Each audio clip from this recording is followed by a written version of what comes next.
The Glock 19's barrel looked bigger than anything Cassandra Remington had ever faced across a boardroom table. She was on her knees behind cold marble designer suit, torn at the shoulder plaster dust raining down like the ashes of her carefully constructed world. 3 men, 3 guns, 1 way out. And the only person standing between her and a bullet was the same man she'd spent the last 30 minutes verbally destroying.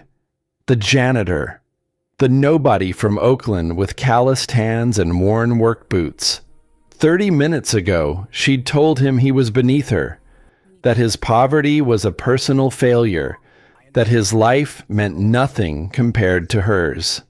She'd looked at Garrett Dalton and seen everything she'd clawed her way out of, everything she'd sworn never to be again, and she'd tried to obliterate him with words the way she obliterated quarterly projections that fell short. Now he was the only thing keeping her alive. His voice cut through her paralysis, low and certain. "Stay down. Don't move. Trust me. Trust." A word that had no place in her vocabulary. Trust was for people who couldn't afford lawyers. Trust was what her mother had given her father before he walked out on them in that Detroit trailer park, leaving behind nothing but unpaid bills and broken promises. Trust was weakness, but the alternative was the gun.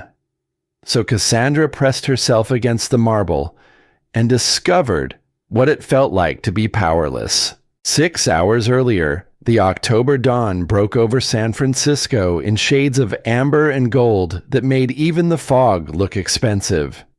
Cassandra's penthouse occupied the 18th floor of a Union Square tower, all floor-to-ceiling windows, and Scandinavian minimalism. $18 million of proof that the scared 10-year-old from Detroit was dead and buried under layers of silk and success. The alarm chimed at 5. She was already awake. Her reflection in the bathroom mirror showed exactly what she'd spent 15 years constructing flawless. Dark hair pulled into a low bun tight enough to hurt. Makeup applied with surgical precision. Navy Armani suit that cost more than most people's monthly rent. Every detail controlled, calibrated, weaponized. The smoothie blended. Spinach protein powder blueberries measured to the gram. She drank it standing at the window watching the city wake beneath her. From up here, people looked like ants. Tiny. Insignificant. Exactly how she preferred them. Her phone buzzed. Rachel Davies, her executive assistant, already sending the morning briefing. Board meeting at 9. Quarterly review. The numbers were good. They were always good. Cassandra didn't accept any other outcome. She drove herself. The Bentley Continental purred through morning traffic like a predator stalking prey. Her reflection in storefronts tracked her progress through the financial district. Designer boutiques, art galleries, restaurants where a single meal cost what some families spent on groceries for a month. This was her territory, her kingdom, every block a reminder of how far she'd climbed. The parking garage attendant held the door. His name tag said, Miguel. She didn't look at him. The private elevator rose smoothly. Her offices occupied the top 2 floors of the building, all glass and steel and commanding views. Employees straightened at her approach, murmured greetings she didn't acknowledge. Fear was more efficient than friendship. She'd learned that early. Rachel met her at the elevator doors, tablet and hand coffee, perfectly prepared. 2 sugars, splash of cream, exactly 160 degrees. Rachel had worked for her for 8 years and knew better than to deviate from specifications. The morning passed in a blur of calculated aggression, market analysis, acquisition targets, a hedge fund manager who thought he could negotiate better terms. She dismantled his proposal in 4 sentences and watched him leave with his confidence in pieces. At 8:55, she walked into the boardroom. 12 faces turned toward her. 10 men, 2 women, all of them paid obscene amounts of money to do exactly what she told them. The morning light slanted through windows that looked out over the Bay Bridge, touching the polished mahogany table with gold that seemed wasted on the scene about to unfold. Thomas Blackwood sat at his usual position, third from the head, chief financial officer, 15 years with the company, a wife, 3 kids mortgage in Marin County, all irrelevant facts that were about to become someone else's problem. Cassandra didn't sit. She stood at the head of the table, her Patek Philippe catching the light. $85,000 on her wrist. Thomas's entire annual salary in watch form. Her voice came out flat surgical. The Q3 numbers. Thomas cleared his throat. Shuffled papers. Classic tells of a man about to deliver bad news he thought he could spin. His voice wavered. We're down 8% from projections, but if you look at the broader market conditions... She cut through his excuse like a blade through silk.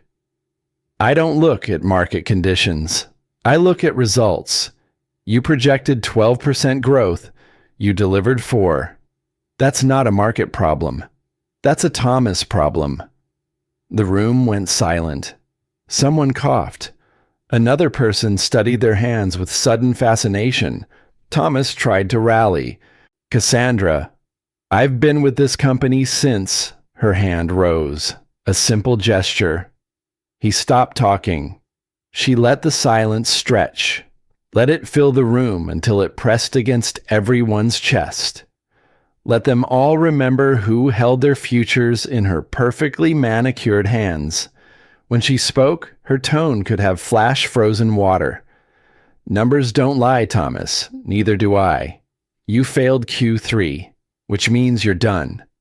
His face went white. You can't. I am. Security will escort you out. Rachel has your severance package. Don't make this uglier than it needs to be. She turned to the rest of the board. Let them see what happened to failure. Let them carry that fear back to their departments like a virus. The words came out as cold fact. Find me his replacement by Monday. This meeting is over. She walked out before anyone could respond. Before Thomas could beg or threaten or do whatever desperate thing men did when their carefully constructed lives collapsed. She'd seen it before. It never changed the outcome. Back in her office, the city spread beneath her like a chessboard where she'd already won. Rachel brought lunch. A salad with grilled chicken dressing on the side, sparkling water with lime. Cassandra ate alone. She always ate alone. At 3 o'clock, her phone rang. Maggie Sullivan. The name alone made her consider declining the call. Maggie was her college roommate from Berkeley, back when Cassandra was still pretending she could have friends instead of useful contacts. She answered on the 4th ring, made Maggie wait. Maggie's voice came through warm and familiar, and everything Cassandra had trained herself not to be. Don't hang up. Cassandra's fingers tightened on the phone. I have a 4 o'clock. You always have a 4 o'clock. Listen, I need a favor. Actually, you need a favor. You just don't know it yet. I don't need anything. You need a life outside that penthouse, Cass.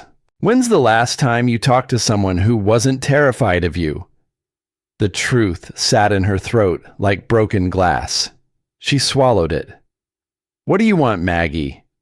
Blind date. Tonight, 4:30. Café Lumière. Cassandra actually laughed, a sharp sound that held no humor. Absolutely not. You owe me. I don't owe anyone. Maggie's voice softened. Changed tactics. Remember when you were starting the company? When you needed someone to believe in you before the venture capital came through, who co-signed that loan. The memory landed like a punch. 23 years old, sitting in Maggie's cramped apartment, both of them fresh out of Berkeley.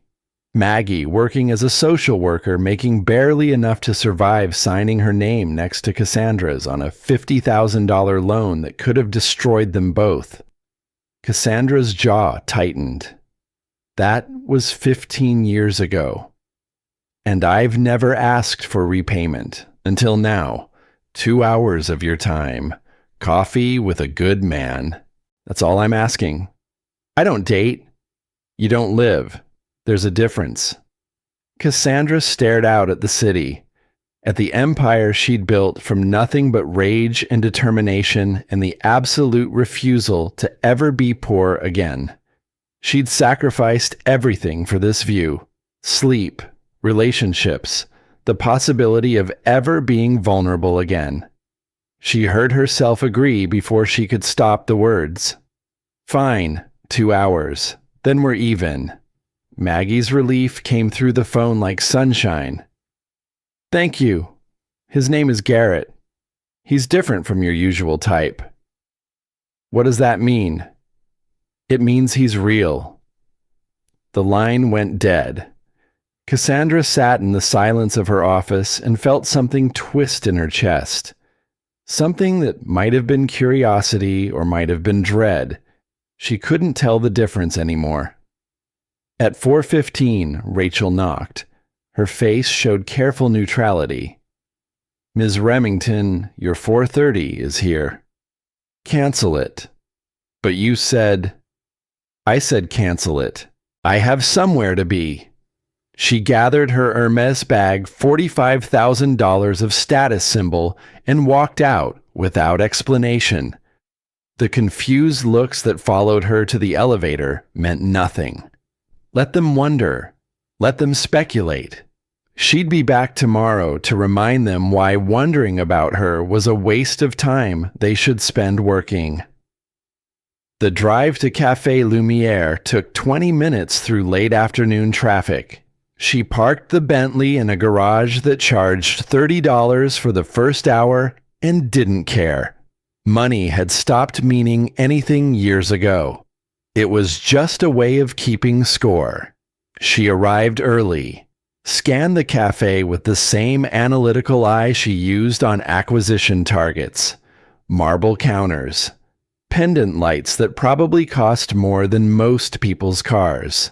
Clientele and designer everything performing their carefully curated lives for each other. Her people, her world.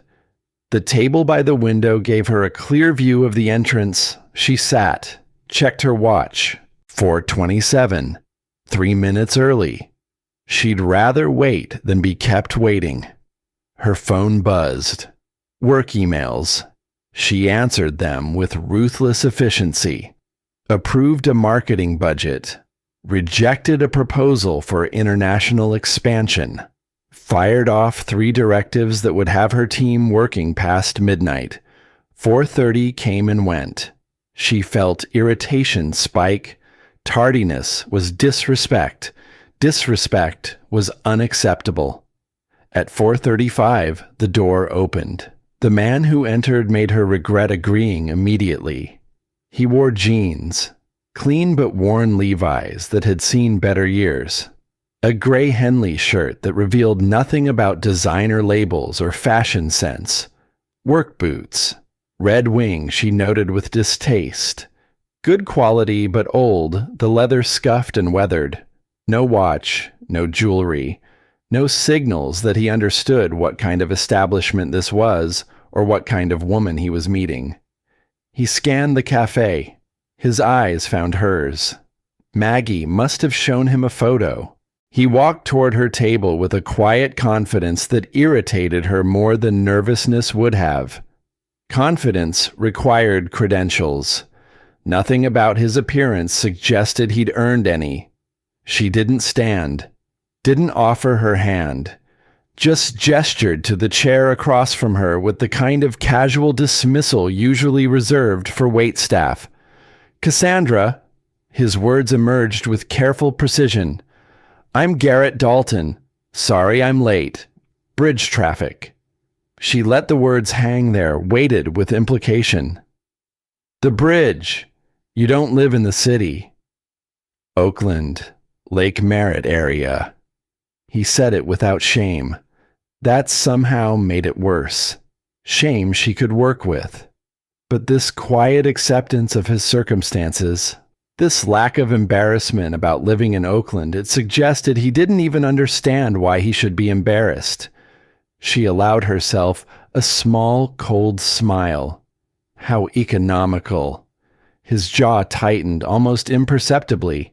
Not anger, but practiced restraint. The look of someone who'd learned to absorb insults and keep moving. He reached for the water glass in front of him. She noticed his hands, large, scarred across the knuckles, calluses that spoke of manual labor. The nails were clean but short. Practical. Working man's hands. She'd seen enough.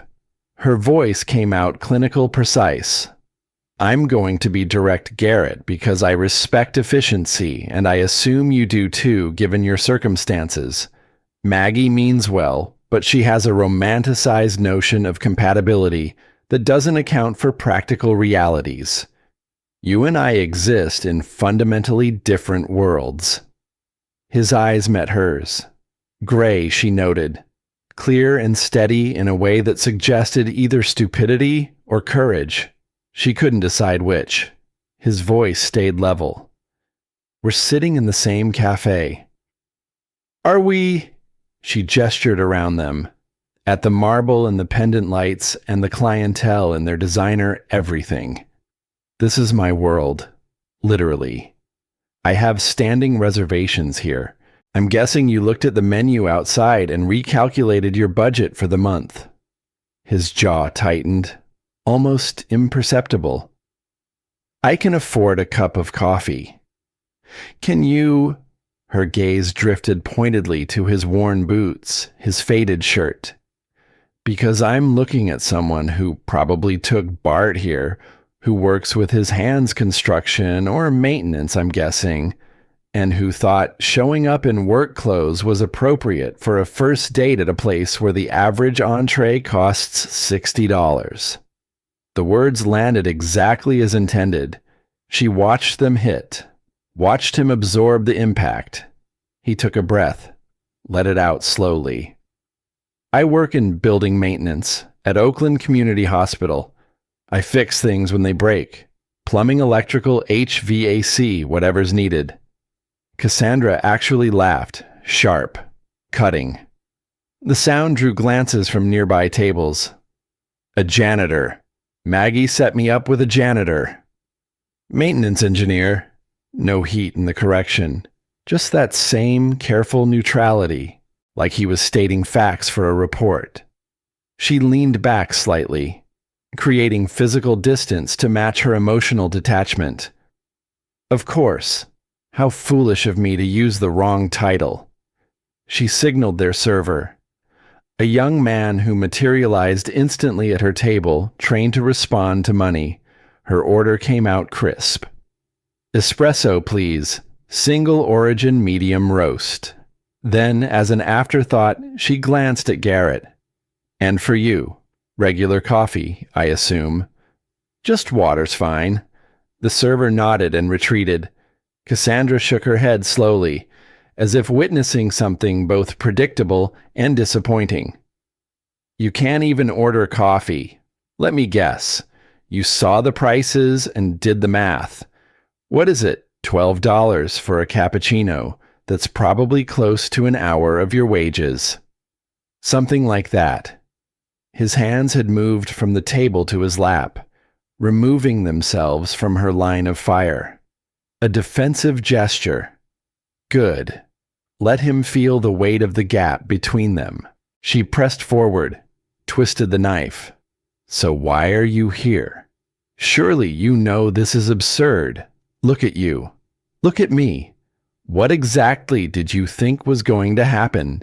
That I'd be charmed by your blue-collar authenticity, That I'd find your poverty noble somehow.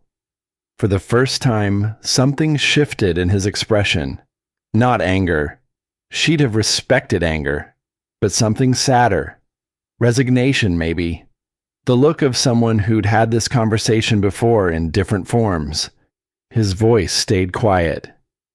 Maggie said you were smart and successful.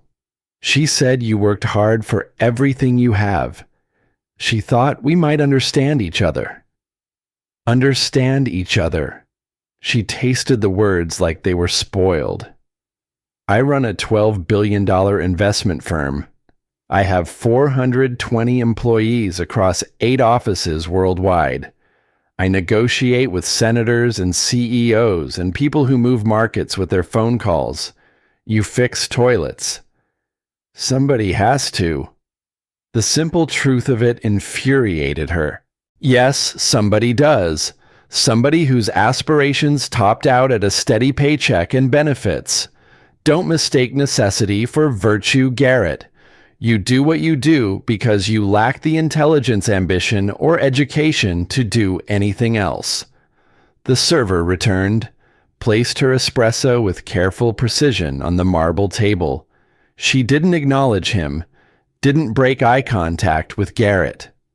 When they were alone again, he spoke. You don't know anything about me. I know everything I need to know. She lifted the espresso cup, inhaled the aroma, notes of chocolate and cherry, exactly as she preferred. I know you're a single father. Maggie mentioned that as if it was some kind of selling point rather than evidence of poor life choices. I know you work a job that requires no degree, no specialized skills, nothing that couldn't be learned in a few weeks of on-the-job training.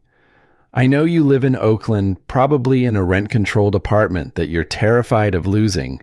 Paycheck to paycheck, one emergency away from catastrophe. She sipped the espresso, let the bitterness coat her tongue. And I know that you came here today, despite knowing you were completely out of your depth.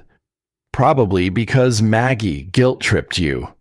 Or because you were curious about what someone like me even looks like in person. Well, here I am. Look your fill. This is what success looks like when you actually work for it instead of settling for mediocrity. Garrett was quiet for a long moment. His gaze stayed steady on her face. Then he said, "Are you finished?" The question surprised her.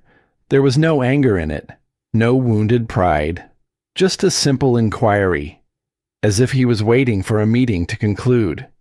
It should have satisfied her, this evidence of his defeat.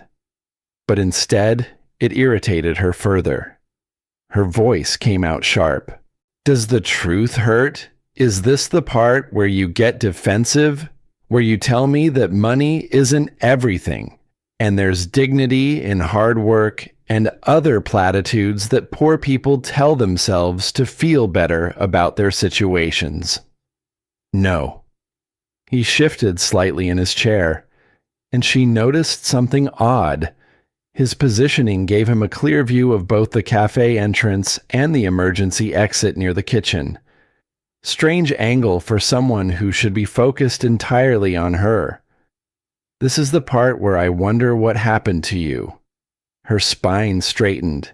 Fingers tightened on the espresso cup. Excuse me. Maggie talked about you a lot before she set this up.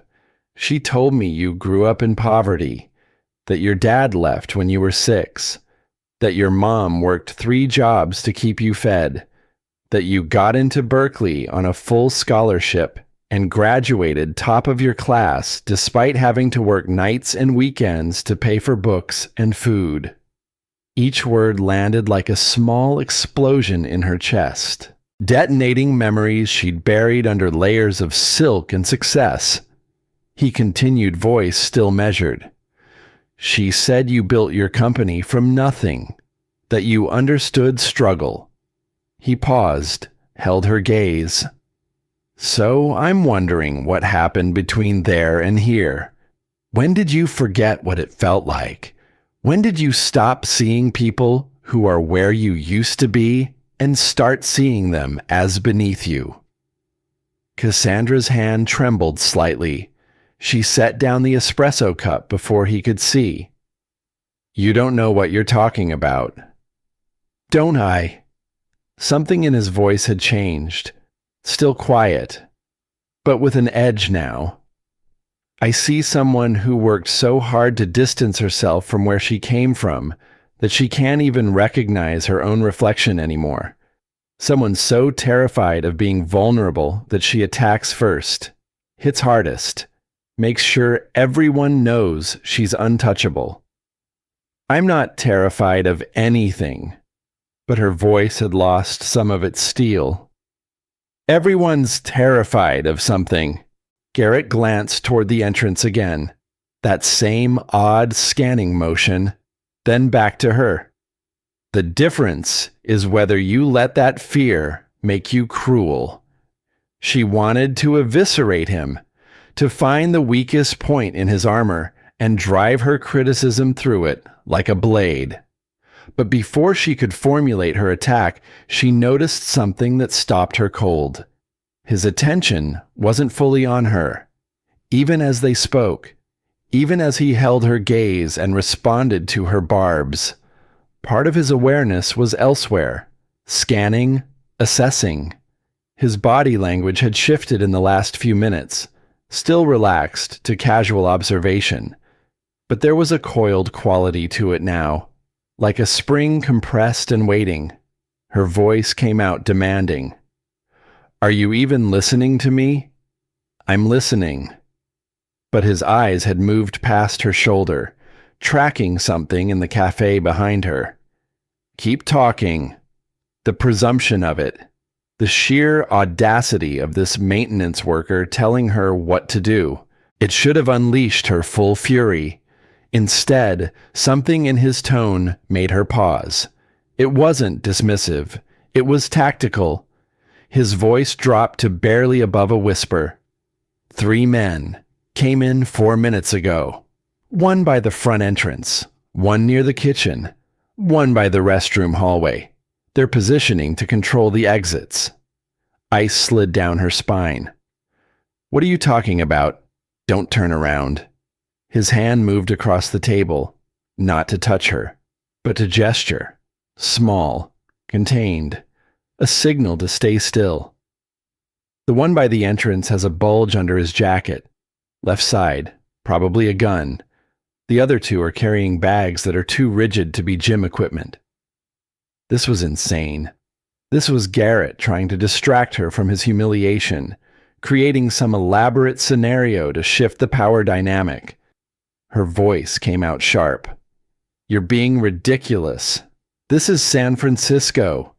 There are always Cassandra. He said her name with such quiet authority that she stopped mid-sentence. I need you to listen to me very carefully.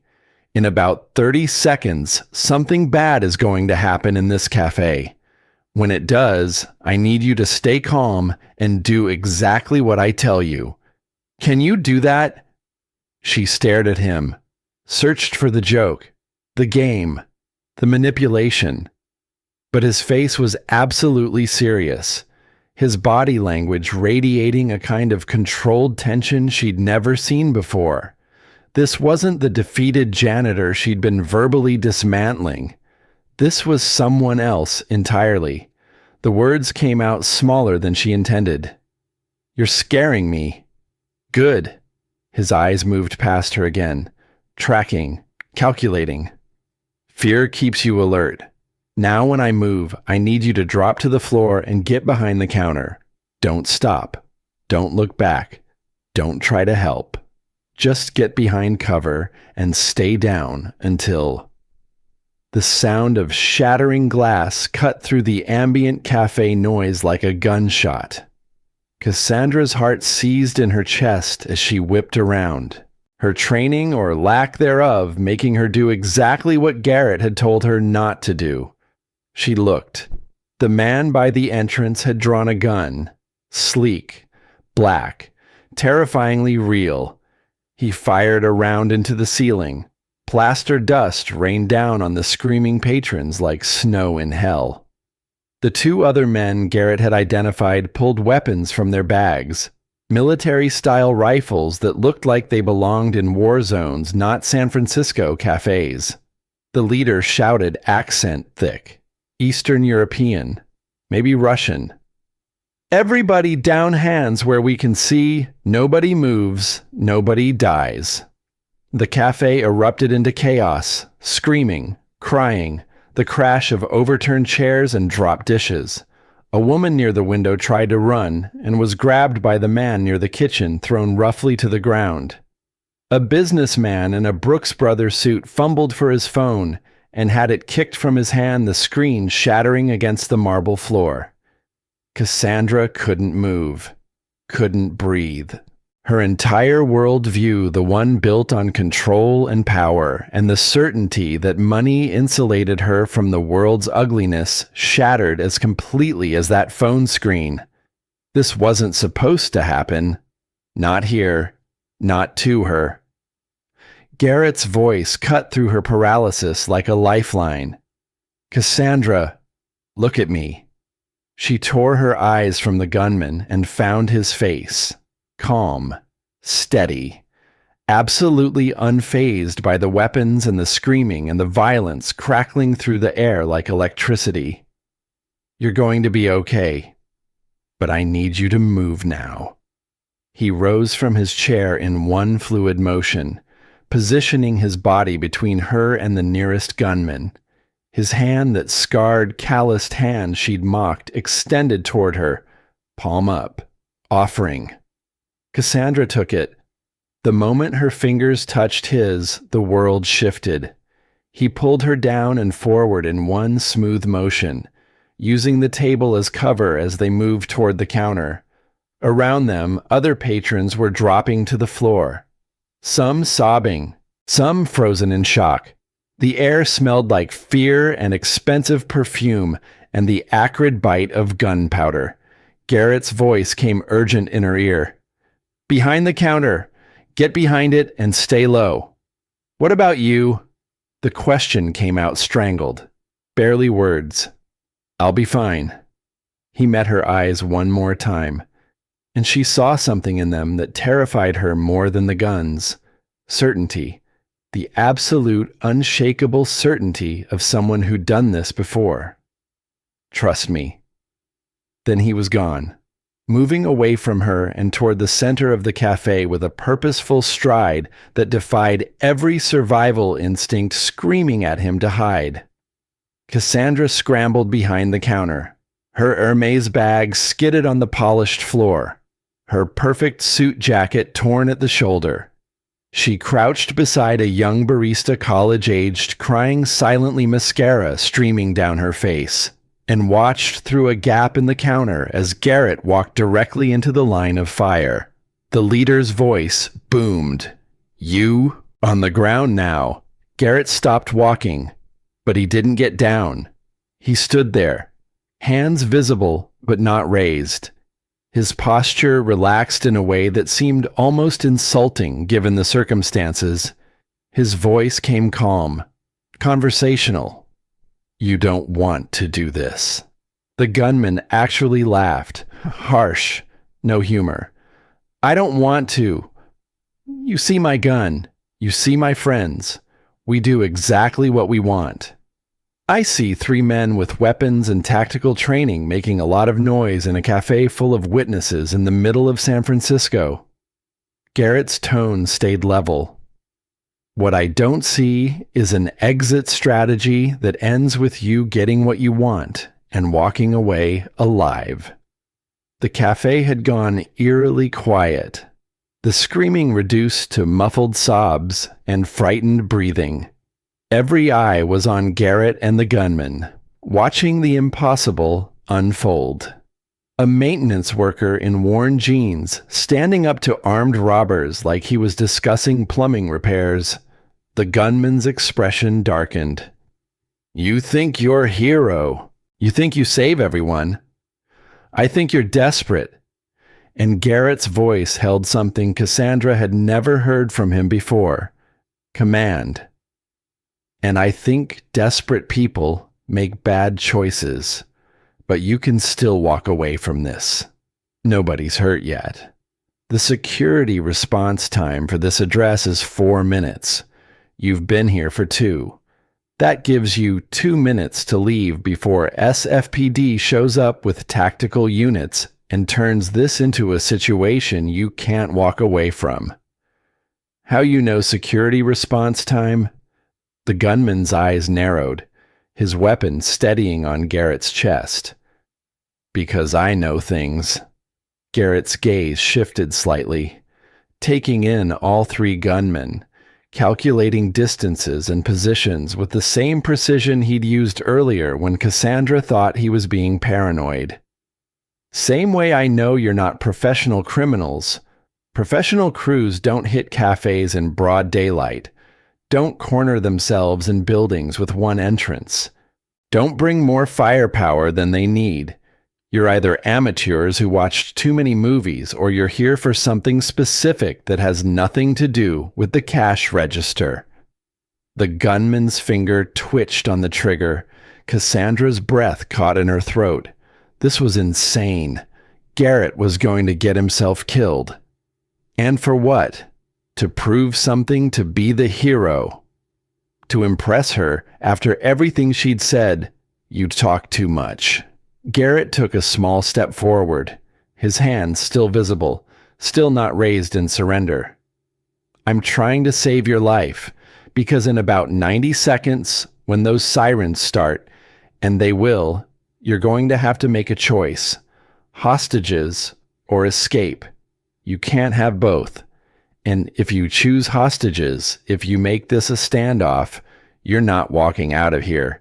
You're getting carried out in bags. You think I'm afraid to shoot you? I think you came here for a reason that had nothing to do with killing civilians in a cafe. Another step forward. Garrett was close enough now that Cassandra could see the tension in his shoulders, the way his weight was distributed on the balls of his feet, ready to move, to act, to do something her mind couldn't even comprehend. I think you're scared and you're in over your head and you're trying to figure out how this went wrong so fast. The second gunman spoke rapidly in Russian to the leader. Cassandra didn't speak the language, but she could hear the panic in his voice, the argument happening in real time. The leader's face twisted with anger and something else. Fear, she realized. Garrett was right. These men were terrified. The leader's voice came out harsh. We came for her. He swung his weapon away from Garrett, pointed it directly at Cassandra's hiding place behind the counter. The rich bitch. We came for Cassandra Remington. The world tilted sideways. Cassandra's vision narrowed to a tunnel. Everything peripheral falling away except that gun barrel, pointing at her. The black hole that could end her life. This was about her. These men had come here specifically to kidnap her, kill her. Some business deal gone wrong. Some investment that destroyed the wrong lives. Some consequence she'd never considered, because consequences were for other people. Garrett's voice came out different. No more negotiation, no more calm reasoning. This was command, absolute and unquestionable. No, he moved. Cassandra would remember that moment for the rest of her life. The moment Garrett Dalton, single father and maintenance engineer from Oakland, transformed into someone else entirely. He moved with a speed and precision that defied his earlier calm, closing the distance to the leader before the man could shift his aim. His hand came up in a strike that looked almost lazy in its economy, connecting with the gunman's wrist and sending the weapon clattering across the floor. The leader tried to fight back, throwing a punch that would have connected with anyone else, but Garrett wasn't there anymore. He'd shifted his weight, redirected the momentum, and suddenly the gunman was on the ground gasping, Garrett's knee on his spine, his arm twisted at an angle that made Cassandra's stomach turn. "Drop your weapons." Garrett's voice to the other two gunmen stayed eerily calm even as he held their leader immobilized. "Drop them now, and you can still walk away from this." The second gunman raised his rifle. Time seemed to slow. Cassandra saw it happening, saw the decision forming, the trajectory of violence that would end with Garrett dead on the cafe floor. And something inside her broke, not her fear, not her control, but the fundamental belief that she was separate from this, protected by her money and status from the raw chaos of the world. She rose from behind the counter, her voice finding strength she didn't know she possessed. "No, stop." The second gunman's attention shifted to her for just a fraction of a second, his aim wavering, and Garrett moved again. This time, he released the leader, rolling forward in a motion so fluid it looked rehearsed, coming up inside the second gunman's reach before the man could fire. Another disarm, this one faster, more brutal. The rifle clattered away. The gunman went down hard, his head connecting with the table edge with a sickening crack. The third gunman made his choice. He ran, straight through the emergency exit near the kitchen, abandoning his companions, his weapon, everything. The door slammed behind him, and then there was only silence. Silence except for ragged breathing and distant sirens growing closer. Garrett stood in the center of the room, two incapacitated gunmen at his feet, his gray Henley torn and bloodied at the shoulder where one of them must have connected with a strike Cassandra hadn't even seen. He wasn't even breathing hard. He turned to look at her, and for the first time since the violence started, Cassandra saw genuine emotion in his expression. Concern. "Are you hurt?" She shook her head, mute. Everything she'd said earlier, every cruel word, every dismissal, every assumption echoing in her head like accusations. The leader groaned on the floor, trying to rise.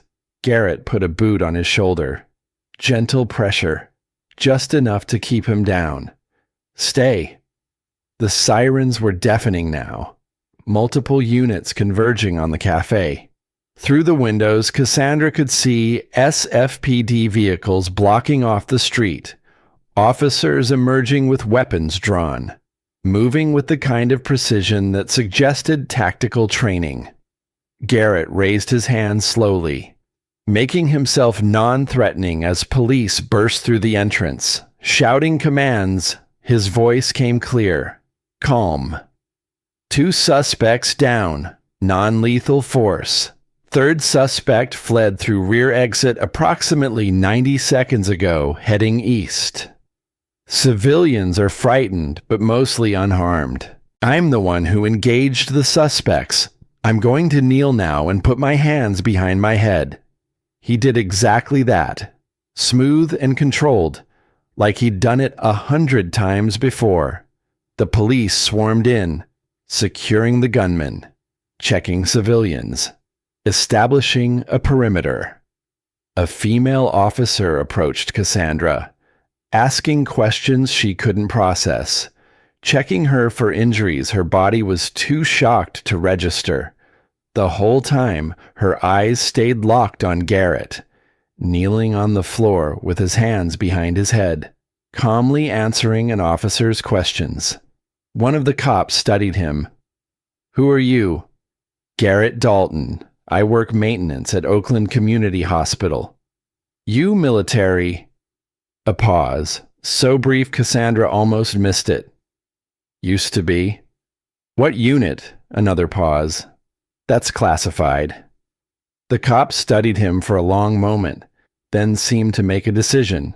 He helped Garrett to his feet, treating him less like a suspect and more like a colleague. You did good work here. Probably saved lives. Garrett's eyes found Cassandra across the chaos of the cafe. His voice came quiet. Just did what needed doing. 40 minutes later, Cassandra sat wrapped in a shock blanket while a paramedic shined a flashlight across her eyes for the third time. She forced herself not to flinch. Her body felt disconnected from her mind, operating on some autopilot that allowed her to answer questions while her thoughts spiraled in directions she couldn't control. No, she wasn't hurt. Yes, she could follow the light with her eyes. No, she didn't need to go to the hospital. The paramedic's voice came gentle. Young woman, maybe 25. Kind eyes that had probably seen too much trauma for her age. Ma'am, you're in shock. It's completely normal. Your body's processing what just happened. I'd really recommend. I'm fine. Cassandra's voice came out sharper than she intended, the old armor snapping back into place even as her hands trembled against her thighs. I need to speak with the police. I need to understand why those men... Ms. Remington. A detective approached, shield clipped to his belt, expression professionally neutral. He was older, maybe 52, gray threading through his dark hair, the kind of weathered face that came from decades of seeing humanity at its worst. I'm Detective Frank Morrison. I need to ask you some questions about what happened here today. Cassandra nodded, grateful for something concrete to focus on. Questions she could answer, facts she could control. Morrison pulled over a chair, one of the cafe's expensive velvet seats now askew from the chaos. He sat down across from her, notepad already open. First, are you physically injured in any way? No. Can you tell me what you were doing at Café Lumière this afternoon? I was meeting someone. A blind date. The words felt absurd now. Ridiculous. A blind date that had turned into an attempted kidnapping. Morrison made a note. Garrett Dalton. Yes. And you'd never met Mr. Dalton before today? No. A friend set it up. Maggie Sullivan. Something flickered across Morrison's face. Recognition. My sister, actually. Margaret Sullivan, social worker in the Mission. Small world. She works with families in crisis. Morrison nodded, made another note. Did Mr. Dalton say or do anything unusual before the suspects entered the cafe? Cassandra's mind flashed back to those moments before the glass shattered, to Garrett's sudden alertness, the way he'd tracked the gunmen's movements before they'd even revealed themselves. Her voice came out quieter. He noticed them. Before they pulled weapons. Before anything happened. He saw them positioning themselves and knew something was wrong. How did he know? I don't know. She realized she was gripping the edge of the blanket hard enough to hurt, forced her fingers to relax. He said they were controlling the exits. He told me to stay calm, that something bad was about to happen. I thought he was being paranoid, or trying to distract me from... She stopped abruptly, unwilling to voice what she'd been doing before the world exploded. Morrison's voice stayed gentle. From what Ms. Remington, Cassandra, met his eyes. Something about his steady professional gaze made her tell the truth. From the fact that I was being cruel to him, I spent the first half hour of our date telling him he was beneath me, that he was poor and uneducated and completely unsuitable. I was trying to end the date as quickly as possible when he noticed the gunmen. Morrison's expression didn't change, but she saw understanding flicker there. And after the suspects revealed themselves, he protected me. The words came out strangled. He put himself between me and their guns. He disarmed 2 of them with his bare hands. He told them to leave before police arrived. Tried to give them an out, even though they'd come here to... Her voice caught. Morrison leaned forward slightly. They came here for you specifically. The leader said they came for you. Is that correct? Yes. Do you have any enemies, Ms. Remington? Anyone who might want to harm you or use you for ransom? Cassandra almost laughed, but it came out as something broken. I run a $12 billion investment firm. I've destroyed companies, restructured others, put people out of work in the name of efficiency and profit margins.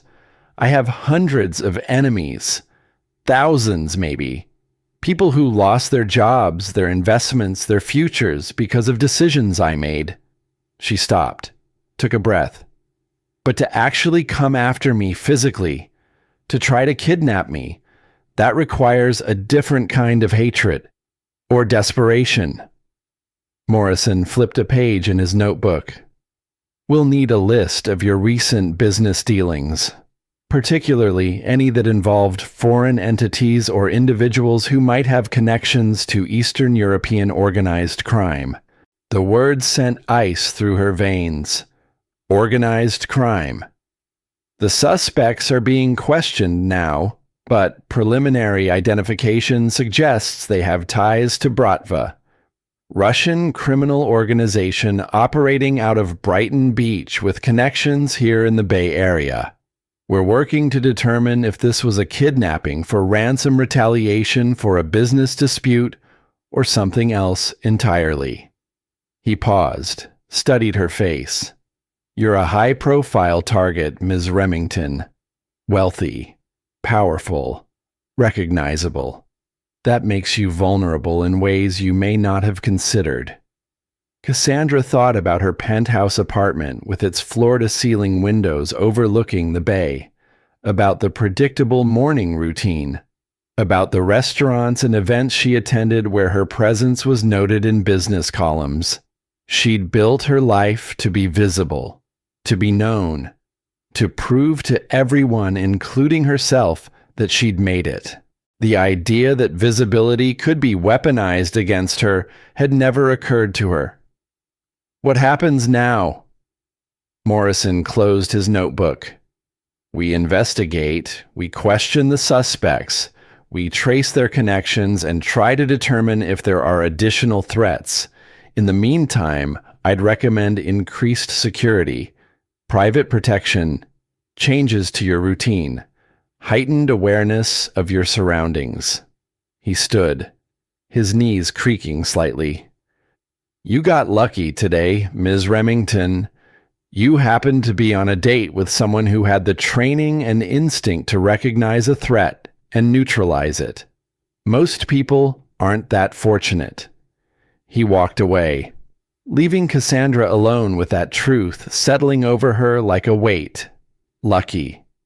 She'd been lucky because the man she'd spent 30 minutes verbally eviscerating had saved her life. Across the cafe, past the police officers and crime scene technicians and remaining civilians giving statements, she could see Garrett. He was sitting on one of the velvet benches near the entrance, talking with a different detective. His posture relaxed, but his attention fully present. There was blood on his shoulder where his shirt was torn, but he'd refused the paramedics' attention, insisting other people needed it more. As if sensing her gaze, he looked up. Their eyes met across the chaos and distance, and Cassandra felt something crack in her chest, not her armor. That had shattered the moment the guns came out. But something deeper. The foundation she'd built her entire adult life upon. The certainty that she was better than other people because she'd climbed higher, earned more, controlled more. Garrett Dalton had nothing she valued. No wealth, no status, no power in the world she inhabited. But when bullets were flying and death was a trigger, pull away his calloused hands and blue-collar background had been the only thing standing between her and violence. She looked away first, unable to hold his gaze, and found herself studying her own hands. They'd stopped trembling, she realized. The shock was fading, leaving behind something raw and harder to process. Shame. A uniformed officer approached, young, nervous. "Miss Remington, we're going to need to clear the cafe for the crime scene investigators. Is there somewhere we can take you home, or—" "I'm not going anywhere until I can speak with Garrett Dalton." The officer blinked, clearly not expecting that response. "The civilian who engaged the suspects. The man who saved my life." Cassandra heard the edge in her voice. "I'm not leaving until I've thanked him." But as she said it, she realized thanks wasn't enough. Couldn't be enough. How did you thank someone for absorbing violence meant for you? For stepping between you and death when you'd given them every reason to walk away? The officer nodded uncertainly. "I'll let Detective Morrison know." He retreated, and Cassandra was left alone again with her thoughts. And the growing realization that nothing about her life would be the same after today. The cafe around her looked different now. The beautiful fixtures seemed fragile, the expensive art on the walls irrelevant, the whole carefully curated atmosphere exposed as the illusion it was. Beauty and wealth couldn't stop bullets. Power couldn't disarm attackers. Success was meaningless when you were on your knees behind a counter praying not to die. Her phone buzzed. She'd forgotten she still had it. Work emails flooding in. Rachel wanting to know if she was okay. Board members expressing concern. The machine of her life grinding back into motion, pulling her back into the role she'd perfected over decades. But when she looked at the messages, all she could think about was Garrett's voice, calm and certain, telling her she'd forgotten what it felt like to be vulnerable, that she'd turned her climb into a weapon. He'd been right, and she had no idea how to fix it. The sun was setting outside the cafe windows, painting San Francisco in shades of amber and shadow, the same light that had made everything look expensive that morning. Now it just made everything look temporary. Cassandra sat in the ruins of her certainty and waited for permission to thank a man who deserved so much more than gratitude. Her phone buzzed again. Unknown number. She almost didn't answer, but something made her thumb slide across the screen. The voice that came through was heavily accented. Russian. Male. Cold. "Ms. Remington, this was a warning. Next time your little hero won't be there." The line went dead. Cassandra sat frozen, the phone still pressed to her ear, and understood with perfect clarity that the nightmare wasn't over. It was just beginning. Morning broke without ceremony. Cassandra hadn't bothered trying to sleep. She'd spent the hours before dawn doing what she did best, researching, building a case, this time against herself. The coffee in her hand had gone cold an hour ago. On her laptop screen, business deals from 2 years prior. Acquisitions, restructurings. The bloodless language of profit optimization that never mentioned the humans caught in the machinery. Her phone buzzed at 7:30. Morrison. She answered before the second ring. Morrison's voice carried the weight of a sleepless night spent chasing leads through bureaucratic darkness. "We identified your attackers. Alexei Kuznetsov, 38. Yuri Volkov, 29. Both Russian nationals with Bratva connections. Brighton Beach originally. Been in the Bay Area for 3 weeks." Coffee cooled on the kitchen island while Cassandra stared at nothing. "And the third one, Dmitry Volkov Jr., 22. Yuri's younger brother. Morrison paused, the kind of pause that preceded bad news. They're not talking, but we trace the family connection. Their father is Dmitry Volkov Sr., 58, Russian businessman, import-export. Or he was. Ice formed in her stomach. Was, 2 years ago, your firm restructured Volkov Import-Export as part of a larger acquisition package. The company went under. $500 million in losses, liquidation, bankruptcy, the whole collapse. She remembered, vaguely. One deal among hundreds, numbers on a spreadsheet, profit margins optimized, inefficiencies eliminated. She'd never asked about the human cost, never considered there might be names attached to the casualties. Morrison's voice continued, relentless. 6 months after the bankruptcy, Dmitry's eldest son, Victor, committed suicide, 25 years old. Left a note blaming the business failure for destroying the family.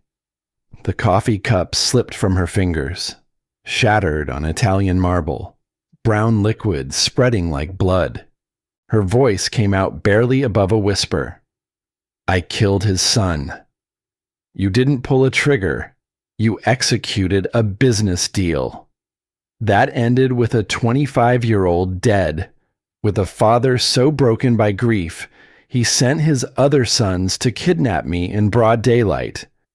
She stared at the spreading coffee, watched it reach the edge of the counter and begin to drip. This isn't about ransom. It's about revenge. That's our working theory. Dmitry Sr. arrived in San Francisco 3 days ago. We're trying to locate him now, but he's gone to ground. Professional, connected. This isn't over, Ms. Remington. I know. They called me. Promised a next time. Morrison exhaled slowly. Then you need to take this seriously. Protection. Precautions. These men have resources. Patience. They've been planning this for months. Maybe longer. They talked logistics, security protocols. The private firm Morrison recommended. A man named James Walsh, former Secret Service, ran the best protection detail in the city. Expensive, discreet, effective. Cassandra barely heard him. Her mind was stuck on a 25-year-old she'd never met, Victor Volkov. Dead because she'd seen opportunity where he'd seen his father's legacy, because she'd optimized profit margins without considering the human beings those margins represented. She ended the call, sat in the ruins of her morning routine, coffee staining her floor, the machine of her life grinding to a halt. Morrison called Garrett at noon that same day. We're setting a trap tonight. Warehouse and dog patch. 8 p.m. Cassandra's going in wired, but I need backup. Dmitry won't expect. Garrett's hand tightened on his wrench. I'm out of that life, Morrison. I know, but you're the only person I trust with the skill set who actually gives a damn if she lives. Morrison paused. Iris is safe 2 units on her school. But if this goes sideways, my team might not reach Cassandra in time. You would. Silence on the line. What are you asking? Overwatch. Rafters. You don't engage unless absolutely necessary. Morrison's voice softened. I wouldn't ask if she didn't need you. Garrett looked at the boiler he was fixing, at the honest work, at the peace he'd found after leaving violence behind. Then he thought about Iris's drawing. 4 people, including Cassandra. What time? 7:30. I'll have equipment ready. That's how Garrett ended up in warehouse rafters at 7:45 p.m. borrowed rifle in hand becoming the weapon he'd tried to leave behind.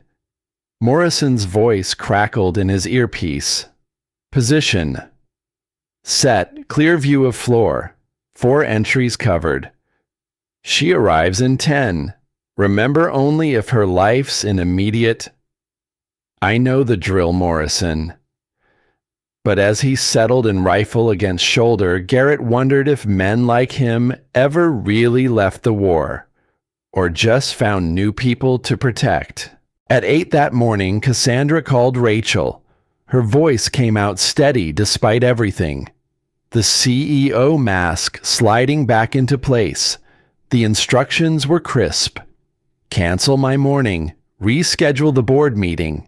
Tell them I'll video conference from a secure location this afternoon. Rachel's concern bled through the phone. Ms. Remington, should I send the car? No, I'm driving myself to Oakland. Silence, then carefully. Oakland. I have something I need to do. She hung up before Rachel could ask questions, dressed in jeans and a simple cashmere sweater.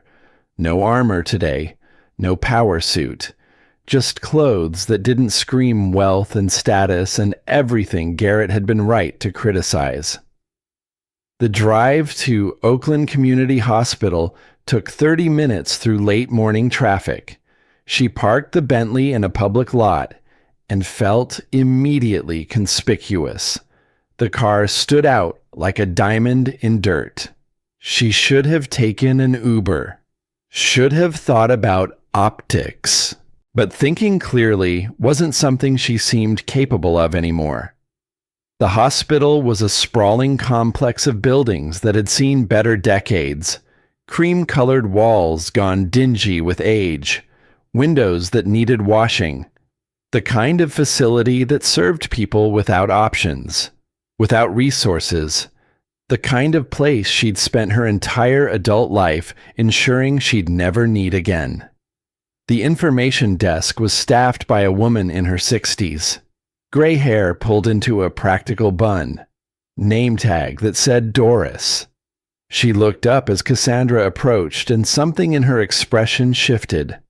Recognition. Not of Cassandra specifically, but of the type. Rich woman in the wrong neighborhood. Cassandra's voice came out less certain than she'd intended. I'm looking for Garrett Dalton. He works maintenance here. Doris studied her for a long moment, then nodded slowly. 3rd floor. Boiler room. Take the service elevator, not the main ones. The dismissal was clear. You don't belong here.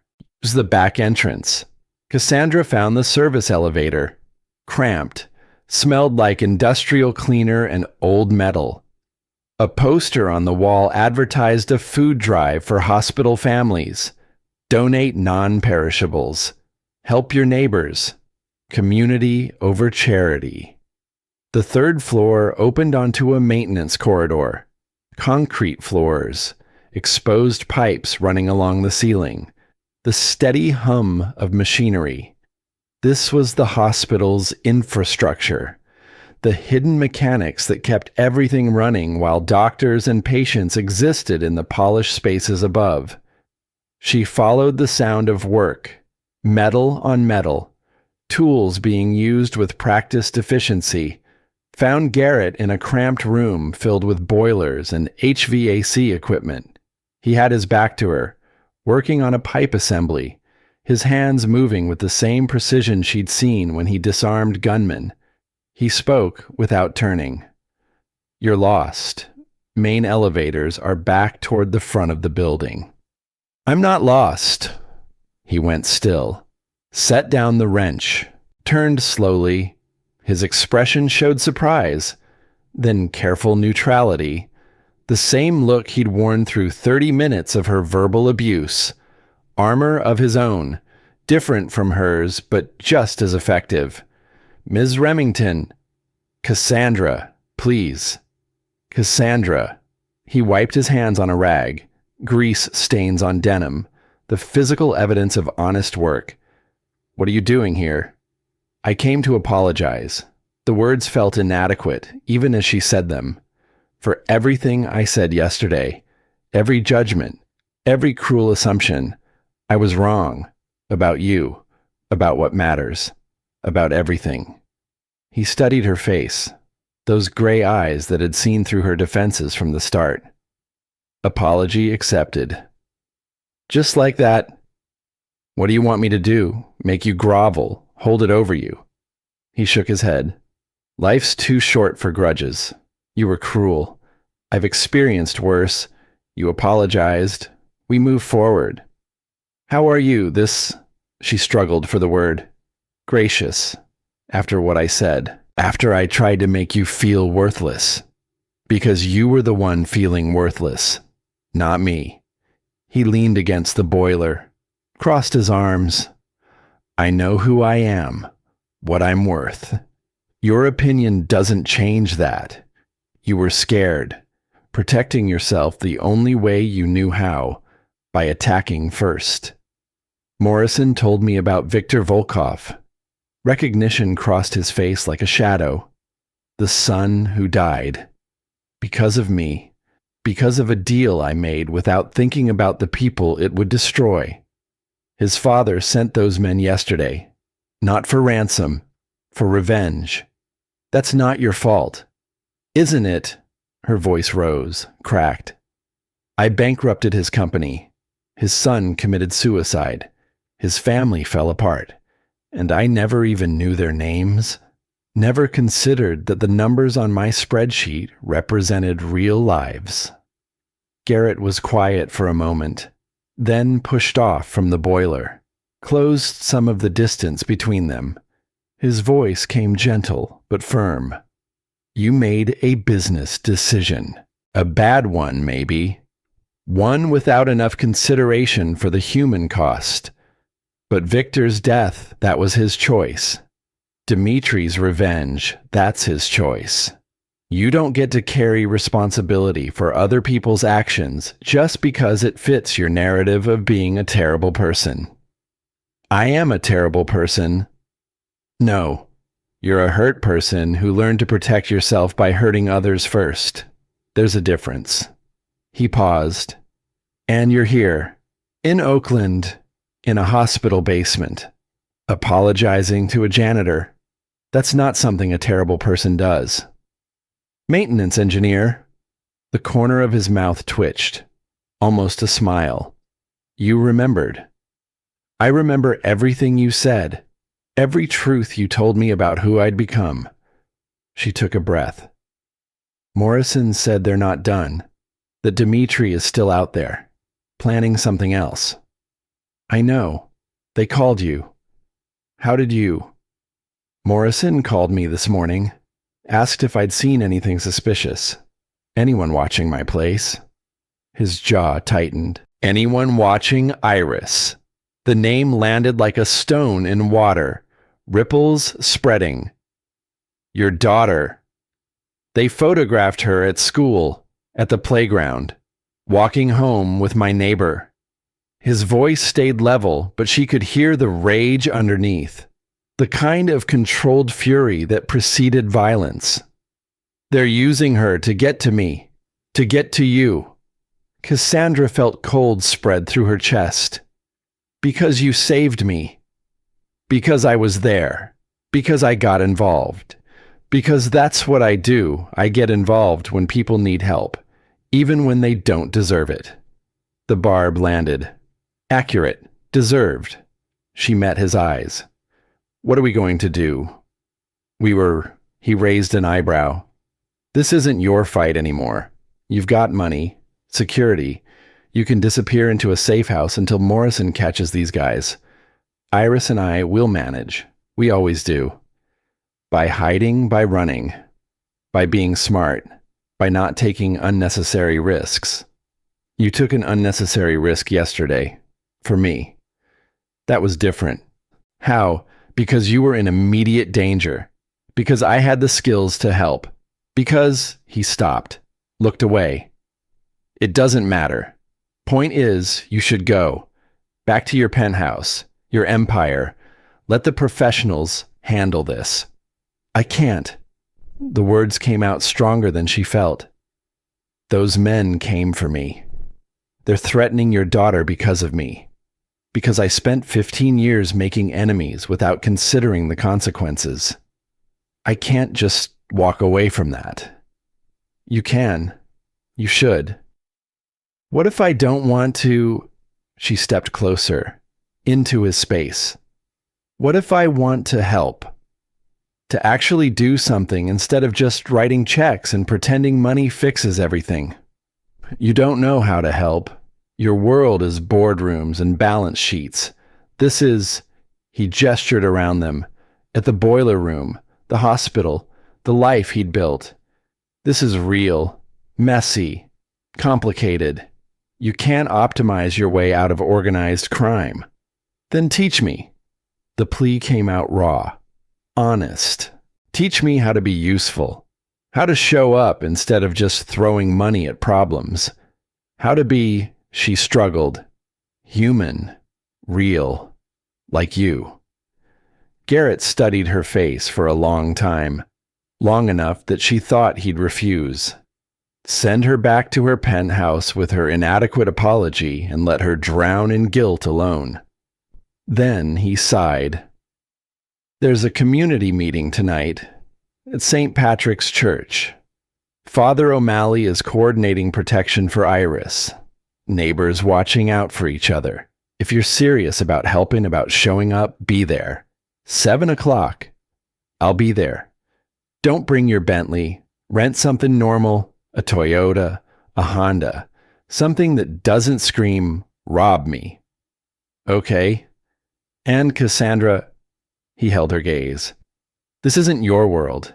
These people, my neighbors, my community, they don't have what you have, but they have each other. Don't treat them like charity cases. Don't make them feel small.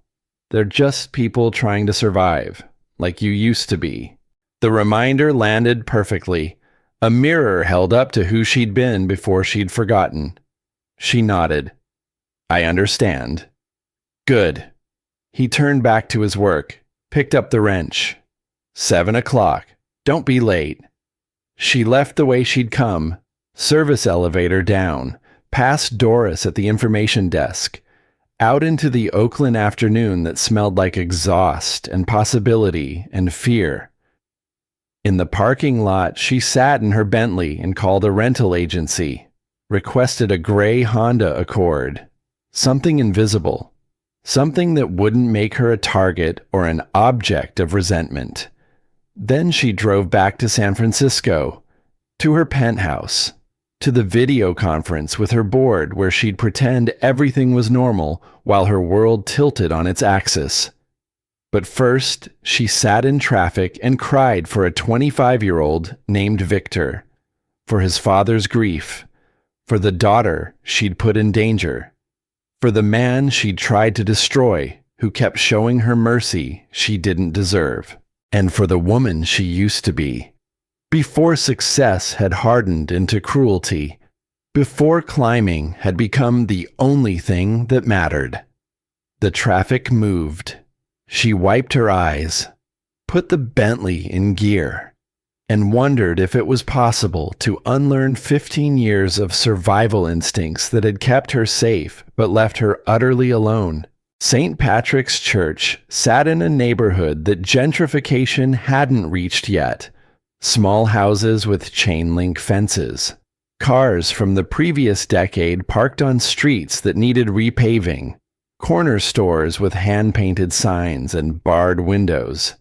This was the Oakland that tech money hadn't transformed, where working people still lived because they had no other choice. Cassandra arrived in her rented Honda at 6:55. Early, but not so early, it seemed desperate. She'd changed into the jeans and sweater from that morning, left her jewelry in the penthouse safe, pulled her hair into a simple ponytail, made herself as invisible as possible. The church basement smelled like coffee and old carpet. Fluorescent lights hummed overhead, folding tables arranged in a U-shape. 24 people already gathered, talking in clusters. The easy comfort of neighbors who knew each other's names and children and struggles. They all looked up when she entered. The conversation didn't stop exactly, but it changed, became more careful. Eyes tracking her progress across the room, assessing, categorizing. Stranger, Outsider. Rich woman slumming. She almost turned around, almost fled back to her car and her world and the safety of isolation. But then she saw Garrett, standing near a coffee urn, talking to an older man with an impressive mustache and the bearing of someone who'd spent decades in uniform. Garrett met her eyes, nodded slightly. Permission, or maybe challenge. She walked toward him, each step feeling like miles. He gestured to the older man. Cassandra, this is Duncan MacLeod. He served in Korea, lives 2 doors down from me. Duncan extended a hand, weathered, strong. His accent carried the lilt of Scottish Highlands softened by decades in America. Pleased to meet you, lass, though I hear you met Garrett under less pleasant circumstances. She shook his hand. You could say that. Man saved your life, did he? That's our Garrett. Can't help himself. Sees someone in trouble and has to step in. Duncan's eyes twinkled. Even when they don't particularly deserve it.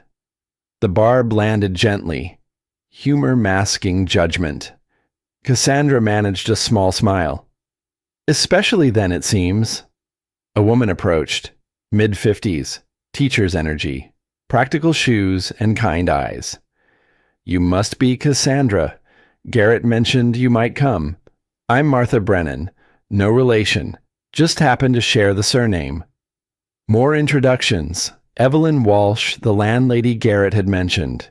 71 years old and sharp as cut glass. William Harrison, an Iraq veteran who ran a mechanic shop on International Boulevard. A dozen others whose names washed over her in a wave of unfamiliar faces. Then Father O'Malley called the meeting to order. He was 65. White collar, bright against black shirt. Face that showed decades of hearing confessions and offering comfort. He gestured for everyone to sit. His voice carried authority softened by genuine care. Thank you all for coming on short notice. As most of you know, we have a situation that affects our community. Garrett's daughter Iris is being watched, targeted by people who want to use her to hurt Garrett, and by extension, hurt all of us. Murmurs around the room, anger, concern, the collective response of people who protected their own. O'Malley continued, the police are involved, but we all know how slowly official channels move. In the meantime, Iris needs protection, real protection, the kind that comes from neighbors looking out for each other. That's why we're here. Duncan spoke up, his voice firm despite his age. I'll take morning watch, 6 to 8. I'm up anyway. Bad knees don't let me sleep past 5. William Harrison raised his hand. I can drive her to and from school. Armored work truck. Not bulletproof, but solid enough. No one's grabbing her from my vehicle. Martha Brennan nodded. She can come to my house after school until Garrett finishes work. We'll do homework. Have snacks. Safety in numbers.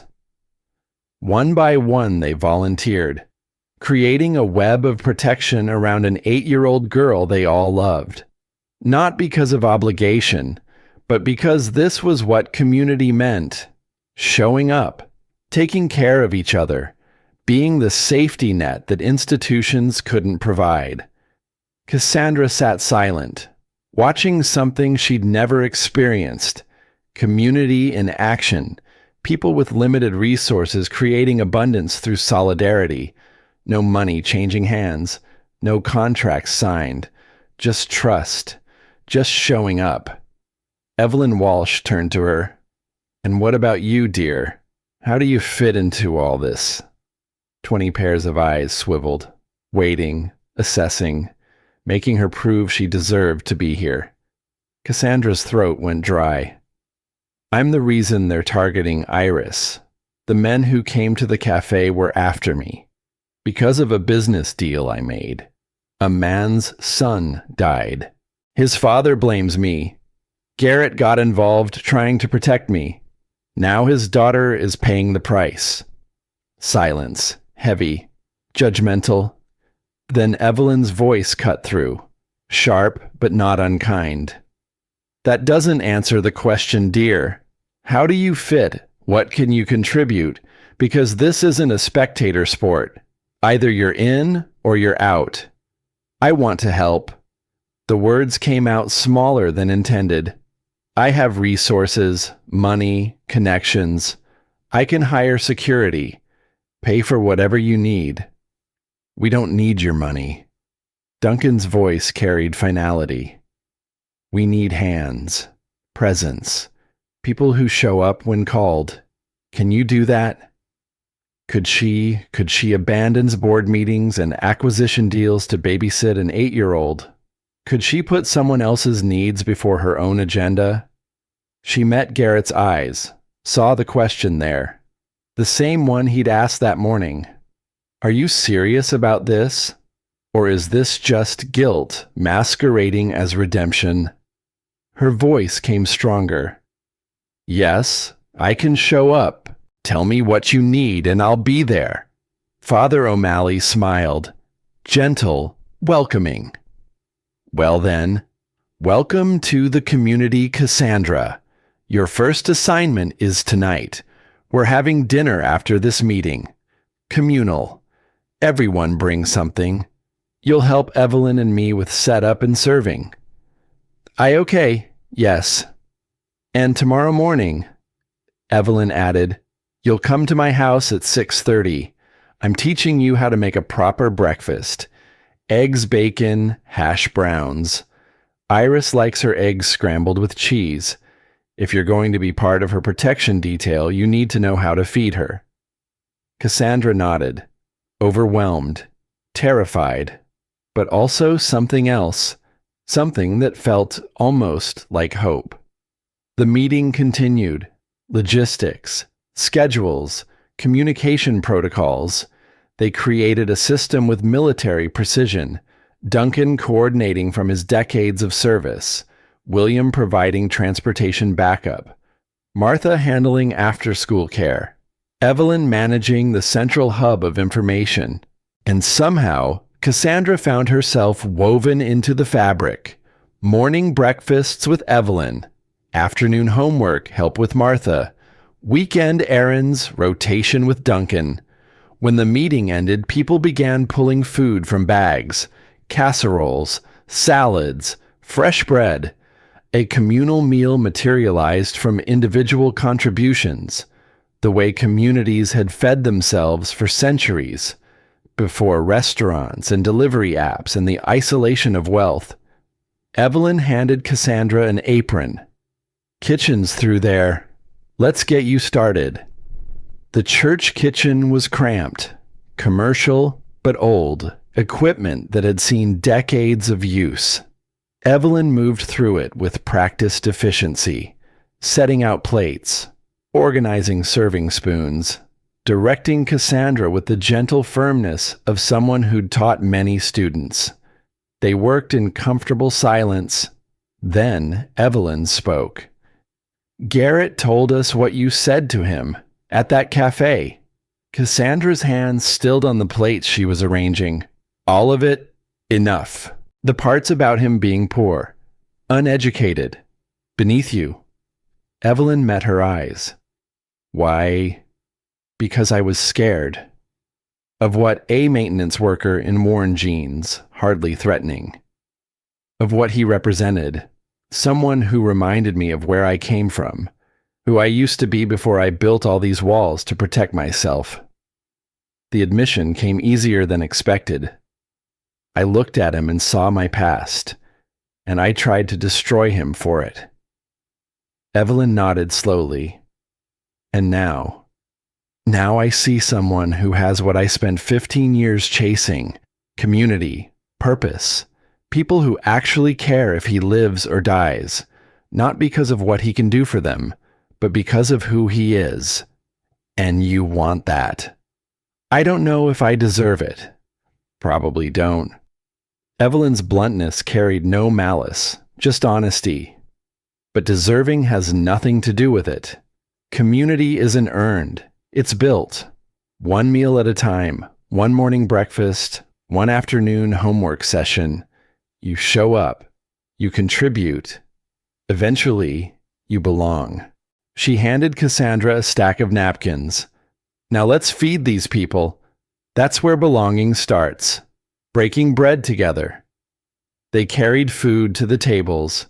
Cassandra served pot roast she hadn't cooked, passed bread she hadn't baked, poured coffee she hadn't brewed, small acts of service that felt both humbling and essential. People began eating. Conversation flowed. Laughter. The easy warmth of neighbors breaking bread. Cassandra found herself sitting between Martha and Duncan, listening more than talking, learning names of children and grandchildren, hearing stories about the neighborhood, the history written in generations of families who'd stayed when others left. Then a small voice from the doorway. "Daddy." Everyone turned. A little girl stood there, 8 years old, dark hair in braids, gray eyes like her father's. She wore a purple jacket over school clothes, backpack slung over one shoulder. Iris. Garrett rose immediately, crossed to her, knelt down to her level. "Hey, sweetheart. You're supposed to be with Mrs. Walsh." "I was, but I saw all the cars. Wanted to make sure you were okay." Her eyes scanned the room, taking in the gathered community, landing on Cassandra with open curiosity. "Who's that?" "That's Cassandra. Remember I told you about the woman from yesterday?" Iris studied her, serious, evaluating. "The mean one," gasps, suppressed laughter. Garrett's face colored, but Cassandra found herself smiling. "Yes, the mean one. Though I'm trying to be less mean now." Iris walked over, all 8-year-old confidence. "Daddy said you were having a hard day. That sometimes people are mean when they're scared or sad." The wisdom of children, seeing clearly what adults obscured with complexity. Cassandra's throat tightened. "Your daddy was right. I was having a hard day, and I took it out on him. That wasn't fair. Did you say sorry?" "I did." "And did he forgive you?" "He did." Iris nodded, satisfied. "Good. Daddy always says forgiveness is important, that holding grudges just makes you bitter." She smiled, bright, uncomplicated. "Do you want to sit with me? I can show you my science project. It's about ocean animals." And just like that, Cassandra found herself at a folding table in a church basement, looking at a third grader's poster board covered in crayon drawings of whales and dolphins, listening to enthusiastic explanations about marine biology from someone who'd never heard of quarterly earnings or hostile takeovers. Iris talked rapidly, passionately, about orcas and their family pods, about how they protected each other, taught their young, stayed together even when it was hard. Her small hand pointed to a drawing. "See, the babies stay with their moms for their whole lives, even when they grow up. They don't leave their family. Family is the most important thing." Cassandra looked at Garrett across the room, talking with Father O'Malley, his face showing the exhaustion of a single father carrying too much weight alone. And she understood something fundamental. This man had lost his wife, gained a daughter, built a life around that child's needs instead of his own ambitions, chosen community over career, chosen presence over promotion, chosen love over literally everything else, and she'd called him a failure for it. The shame was physical, a weight in her chest that made breathing difficult. Iris tugged her sleeve. "Miss Cassandra, are you okay?" She managed a smile. "Yes, sweetheart, I'm okay. Tell me more about the dolphins." When dinner ended, people began cleaning up, washing dishes, folding tables, the choreography of community practiced so often it required no direction. Everyone knew their role, their contribution, their place in the ecosystem of mutual support.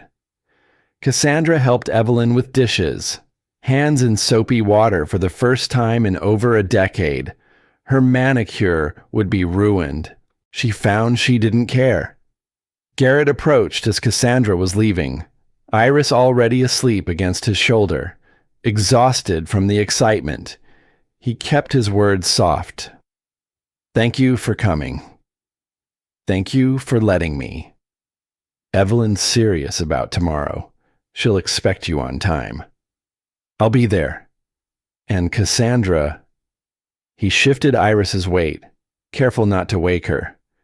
"These people, they don't have what you have, but they have each other. Don't underestimate the value of that. Don't treat it like charity work." "I won't." He studied her face, seemed to find something that satisfied him. "Good. See you tomorrow then."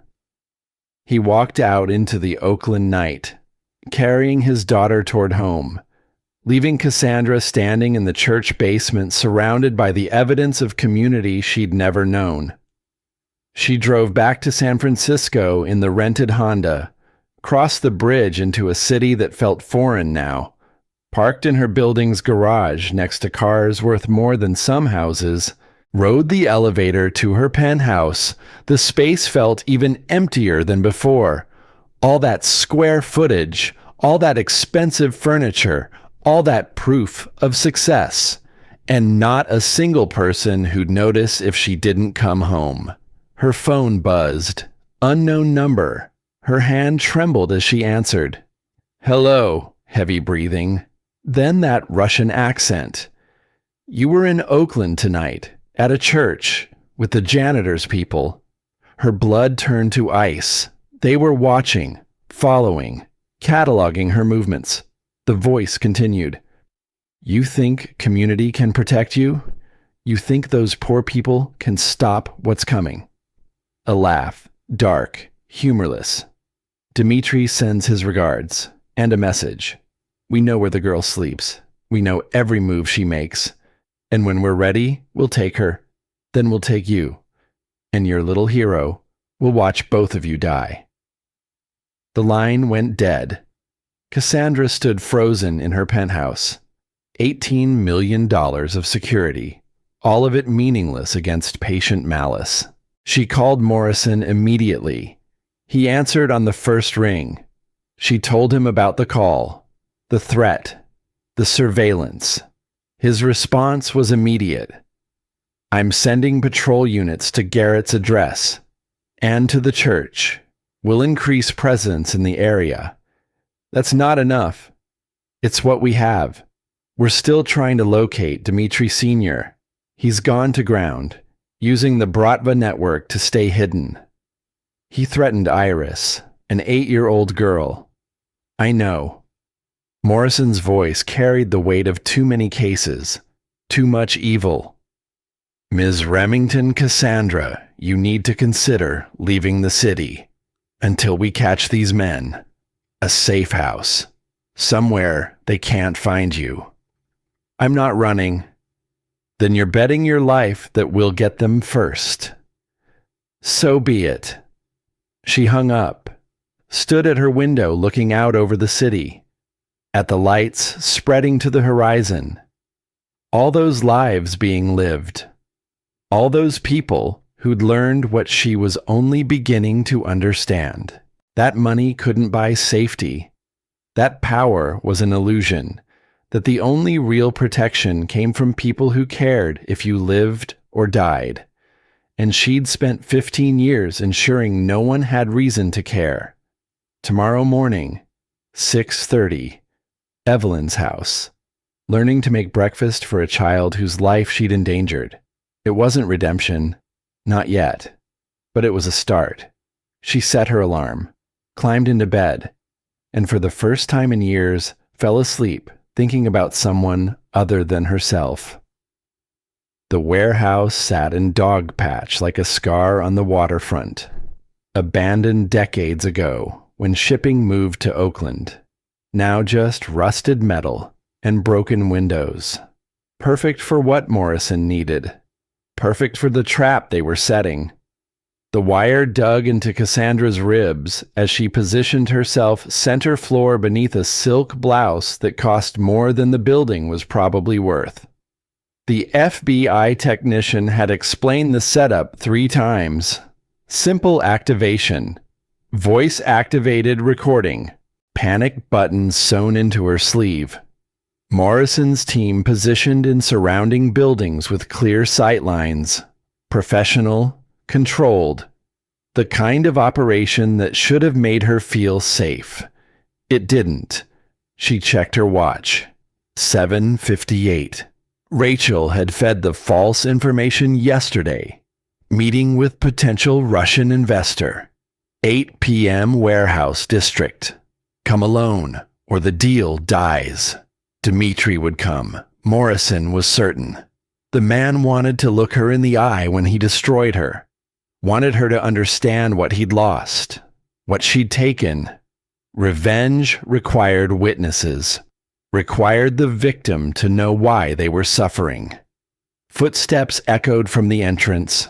Multiple sets. Heavy. Deliberate.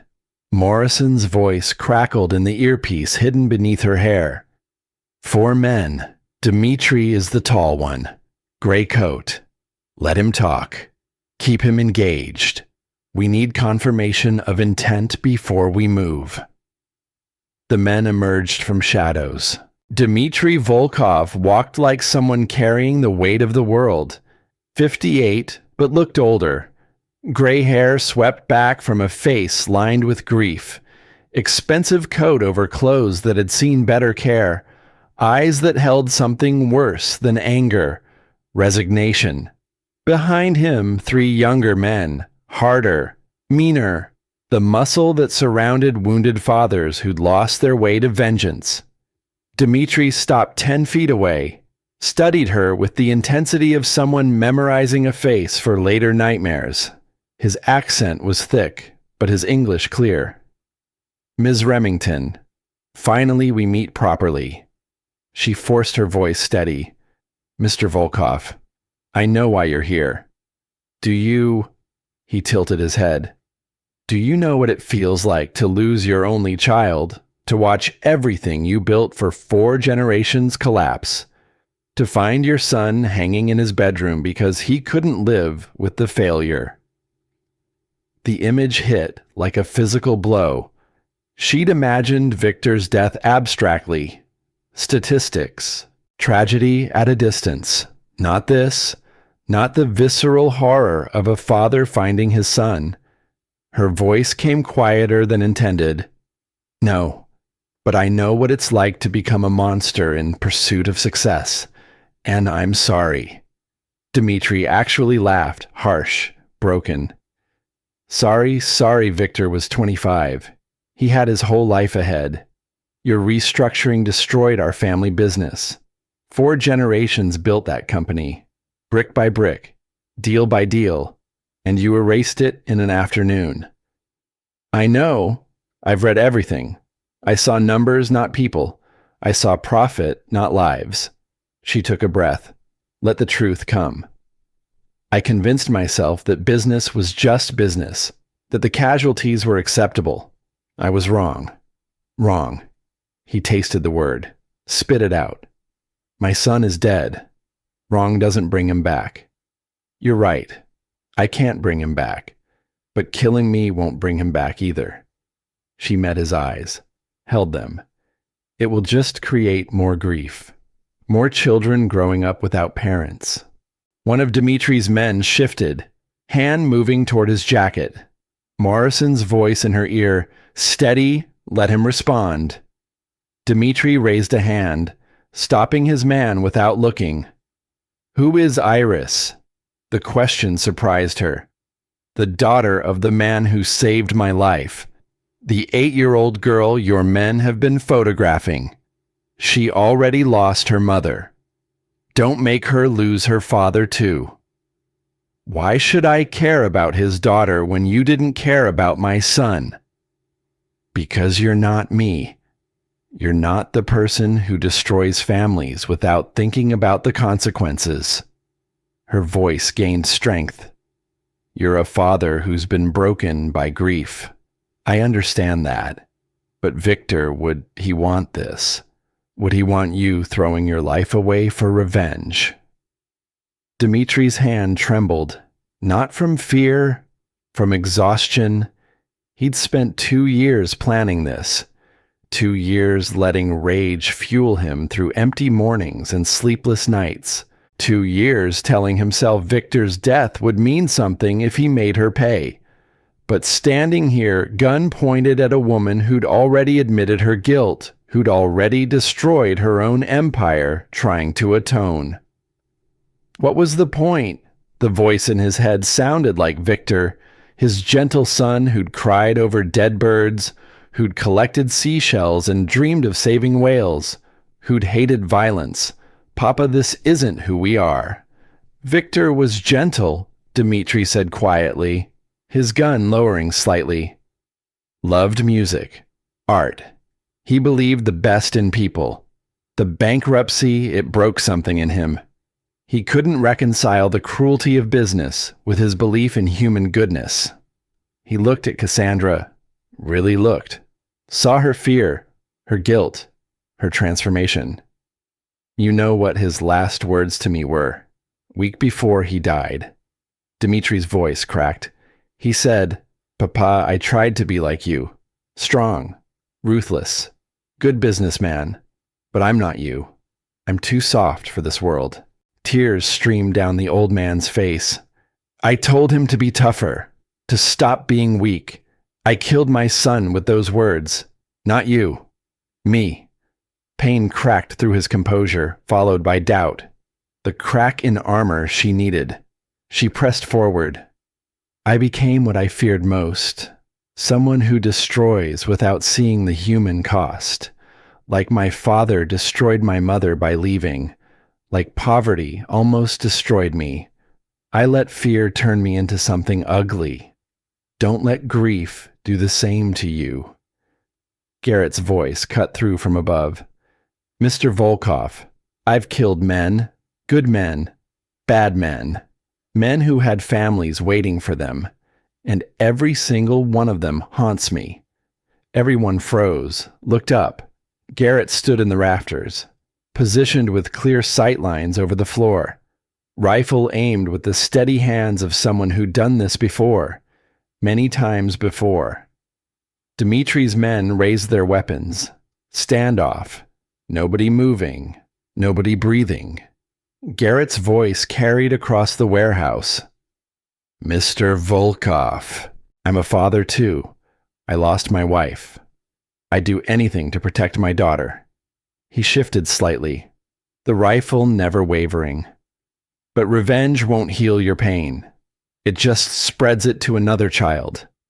Iris doesn't deserve to lose her father like Victor lost his life. Dimitri's face twisted. You don't understand.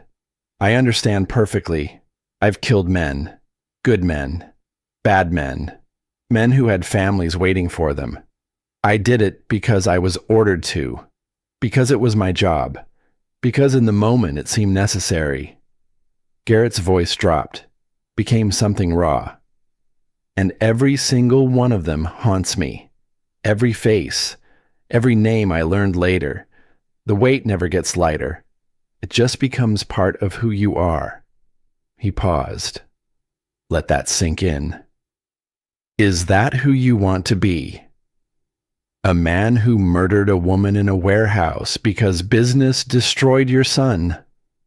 Victor wouldn't want that. No father wants his death to turn his parent into a killer.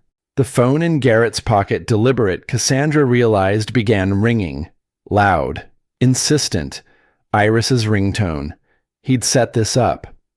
That's my daughter, calling to say goodnight, because that's what we do. Every night, no matter what. His eyes never left Dimitri. You don't get those calls anymore. I'm sorry for that. Truly. But creating more orphans won't give you back what you lost.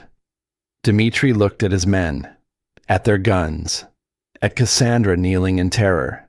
at the warehouse that would become either his revenge or his prison. His finger tightened on the trigger. Papa, don't. The voice wasn't real, couldn't be real, but he heard it anyway. Victor's voice. Soft. Pleading. The way he'd sounded at 6 years old after a nightmare. Dimitri's hand trembled. I'm doing this for you. No. Victor's voice again, clear as memory. You're doing this because you can't live with what you taught me. Because you made me believe money was everything, and when I lost it, I had nothing left. Cassandra's voice cut through. Raw. Honest. He's right. I became what I feared. You're becoming what Victor would have hated. You don't know my son. I know he collected seashells, that he loved music, that he cried over dead birds. Her voice cracked. Maggie told me. After she found out. Victor volunteered at an animal shelter. He wanted to be a veterinarian before you pushed him into business. The gun wavered. One of Dimitri's men, the younger one, barely 20, spoke in Russian. Boss, we need to go. Now. But Dimitri wasn't listening. He was seeing Victor at 8, holding a wounded sparrow, crying because he couldn't save it. Papa, I tried, Victor had said, but I'm not strong enough. You're weak, Dimitri had told him. The world will eat you alive. And he'd been right. The world had eaten his gentle son alive. But whose world the one Victor was born into? Or the one Dimitri had created? Drop the weapon, Mr. Volkov. Garrett's voice from above, calm but with an edge now. Look at your men. The young one is terrified. He doesn't want to die in a warehouse for your grief. The other one already has his hand on his phone, probably calling for extraction. You've lost their commitment. Dimitri glanced. Garrett was right. His men were ready to bolt. One more step toward that trigger, and I fire. Garrett's voice dropped. I don't miss Mr. Volkov. And I don't want to make Iris wake up tomorrow knowing I killed a grieving father. But I will. To protect my daughter. To protect Cassandra. Make your choice. The moment stretched. Cassandra could hear her own heartbeat, could see Dimitri's finger on the trigger, could feel death in the air like electricity. Then Dimitri's shoulders sagged. The gun lowered, not dropped, just lowered. His voice came out broken. Victor wouldn't want this. My gentle boy would be horrified. He turned to his men, voice gaining strength from somewhere deep. Put the guns down. We're done here. Boss, I said put them down. The roar of a man who'd lost everything and just realized he was about to lose himself too. This is finished. Victor is gone. Killing her won't bring him back. It will just prove I learned nothing from his death. This time they obeyed. They hesitated, looked at each other, the kind of pause that preceded either compliance or mutiny. Dimitri's voice came firmer. I said, put them down. This is finished. Slowly, weapons lowered. The man holding Cassandra released her, stepped back. Morrison's voice crackled. Moving in, stay calm. Police poured through every entrance, SWAT, FBI, the overwhelming force of law enforcement that had been waiting for confirmation. Dimitri and his men were surrounded within seconds. Hands up, weapons kicked away, the practiced choreography of arrest. Morrison approached Dimitri personally, reading rights while cuffing him with surprising gentleness. Mr. Volkov, you're under arrest for attempted kidnapping, conspiracy to commit murder, and about 15 other charges we'll discuss downtown. He paused. But I'll tell the DA you cooperated, that you stood down when you could have escalated. It will matter in sentencing. Dimitri just nodded, exhausted, defeated. A man who'd burned all his anger and found nothing but ash underneath. As they led him past Cassandra, he stopped, met her eyes. His voice came barely above a whisper. I hope you learn to live with what you've done, because I never could. Then he was gone, into a police van, into the system, into whatever remained of his life. The warehouse emptied slowly. Police processed the scene. Technicians photographed evidence. The machinery of justice grinding into motion while Cassandra stood frozen in the center of it all.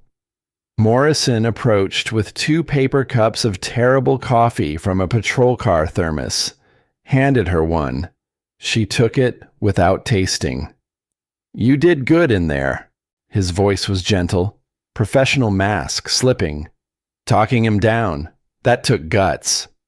I told him the truth. That's not bravery. That's just, she couldn't finish. It's both. Morrison sipped his coffee, winced at the taste. Dimitri's lawyer will argue diminished capacity, grief, no prior record. He'll do time, but not life. Maybe 10 years, probably less with good behavior. And his sons, Alexei and Yuri, they're facing harder charges, kidnapping, weapons. They'll do real time. He paused. The youngest one, Dimitri Jr., who ran, turned himself in an hour ago, walked into a precinct in Daly City, said he couldn't live with what his father had become. 22 years old. Same age Cassandra had been when she'd started her company, when she'd been hungry and desperate and willing to do anything to survive. Victor would have been 27 now, she said quietly. Yeah. Morrison finished his coffee, crushed the cup. Look, I'm going to need you to come by the station tomorrow. Full statement, paperwork.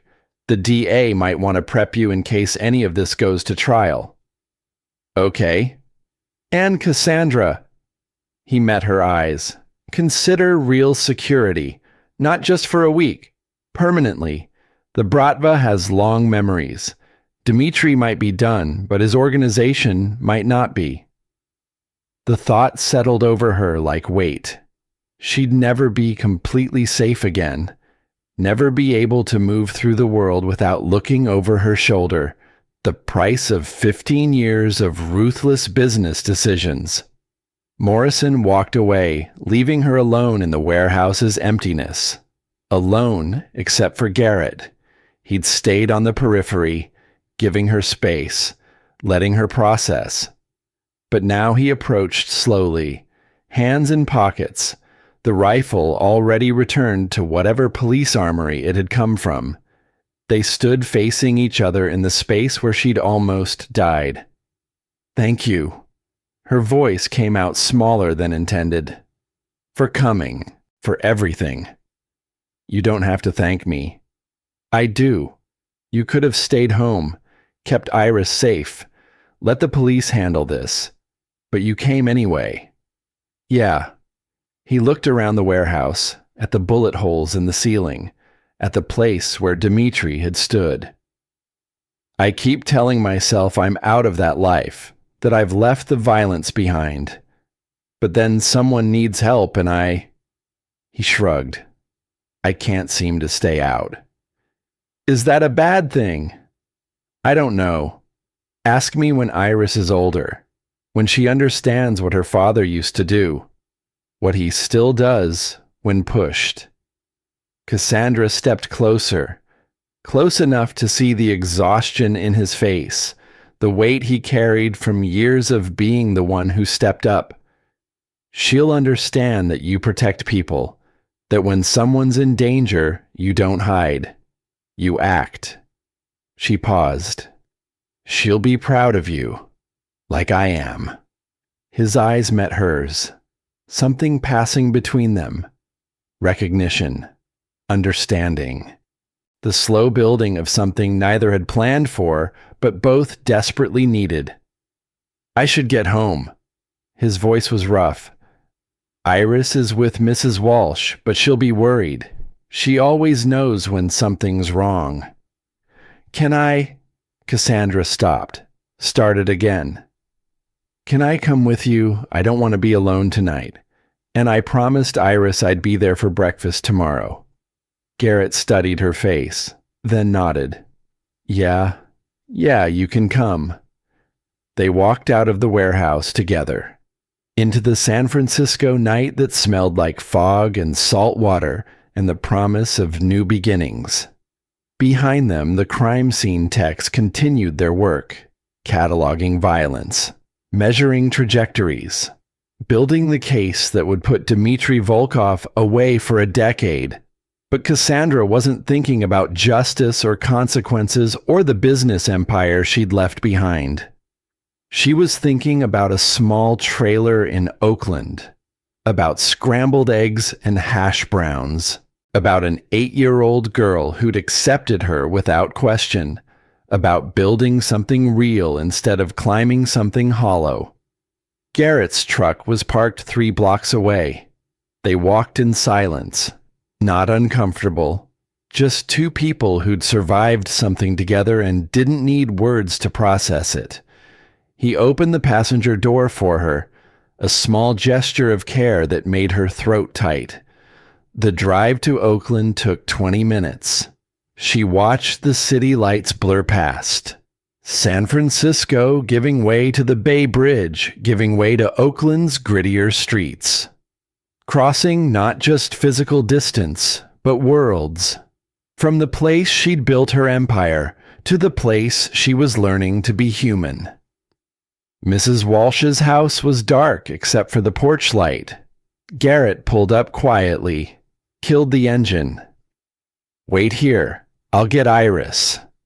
He was gone less than 5 minutes, returned carrying a sleeping 8-year-old wrapped in a princess blanket, Iris's arms around his neck, her face peaceful in the streetlight. This was love, Cassandra realized. Not the dramatic declarations or grand gestures, but this, a father carrying his sleeping daughter, being the safe place she could rest. They drove the 2 blocks to Garrett's trailer. He carried Iris inside while Cassandra waited in the living room. Small space, worn furniture, but clean, cared for. Photos of Iris at every age covering one wall. A child's artwork on the fridge. A home.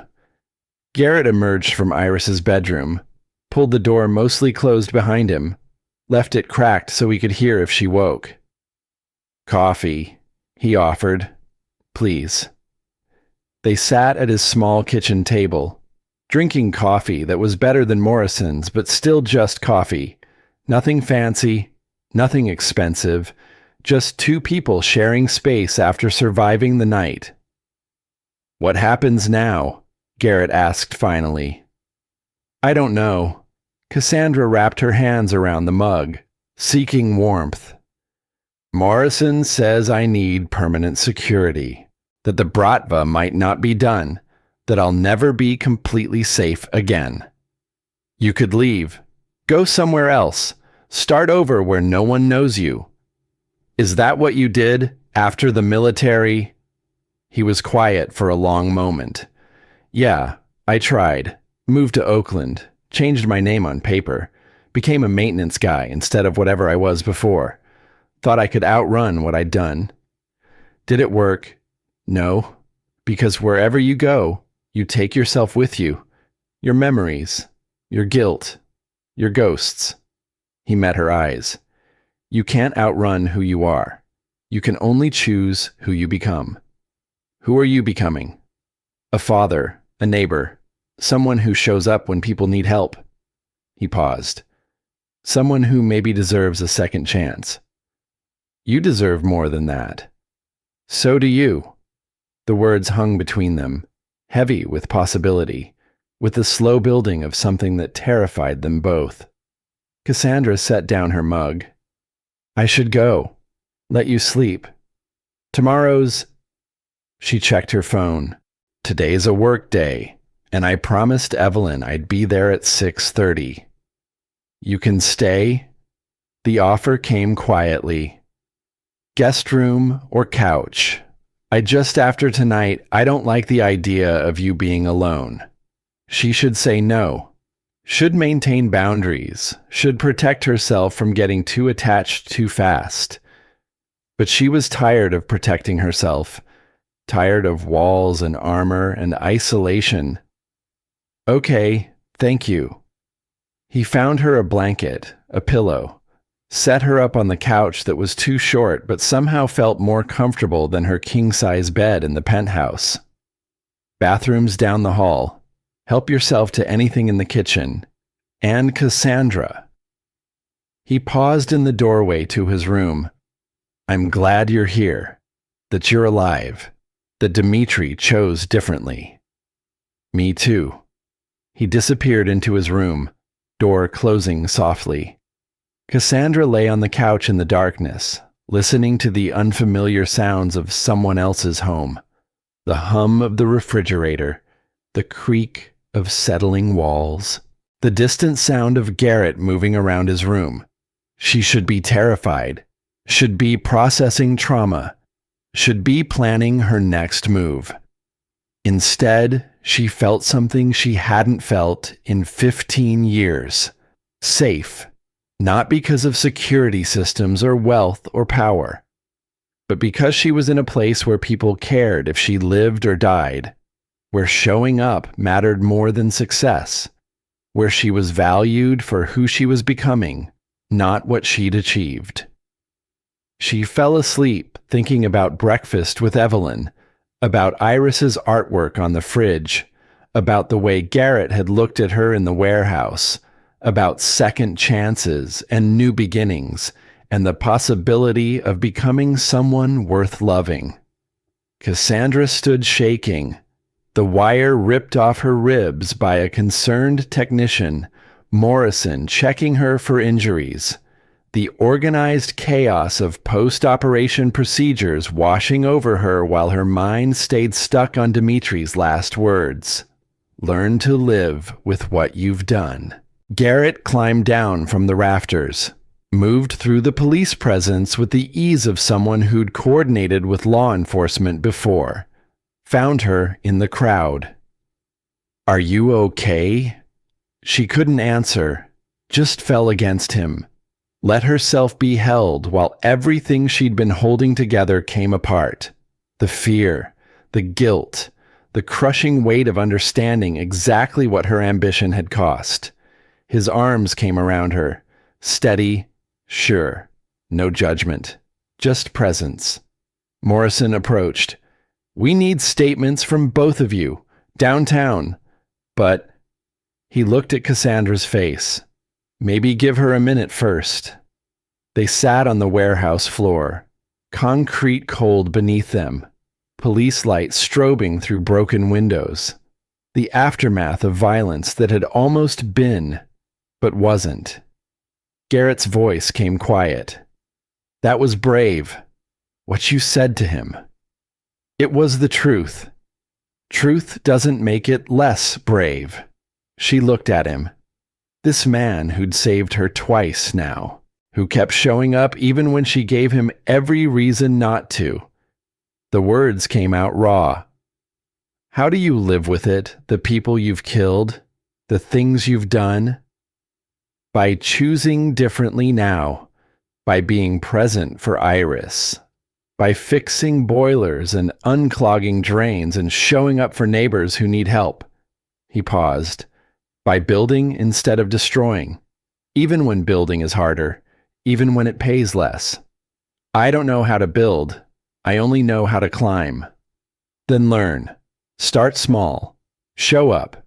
Keep showing up until showing up becomes who you are instead of what you do. Morrison returned. We really need those statements. They spent 4 hours at the police station, separate rooms, separate interrogations. Cassandra walking them through every moment, every word.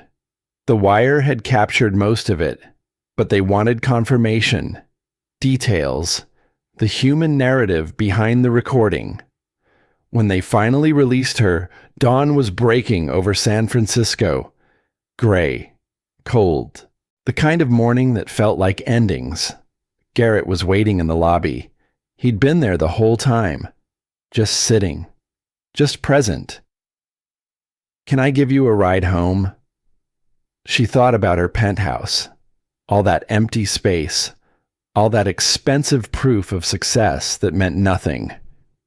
"Can we go to Oakland instead, to Evelyn's? I promised I'd help with breakfast." He smiled. Small. Genuine. "Yeah, we can do that." Evelyn's house smelled like coffee and bacon when they arrived at 6:45. Late by her standards. She took one look at their faces and understood. Her voice came gentle. "Rough night." Something like that. Garrett headed for the kitchen. "I'll start the eggs." Evelyn put Cassandra to work on hash browns. Simple task.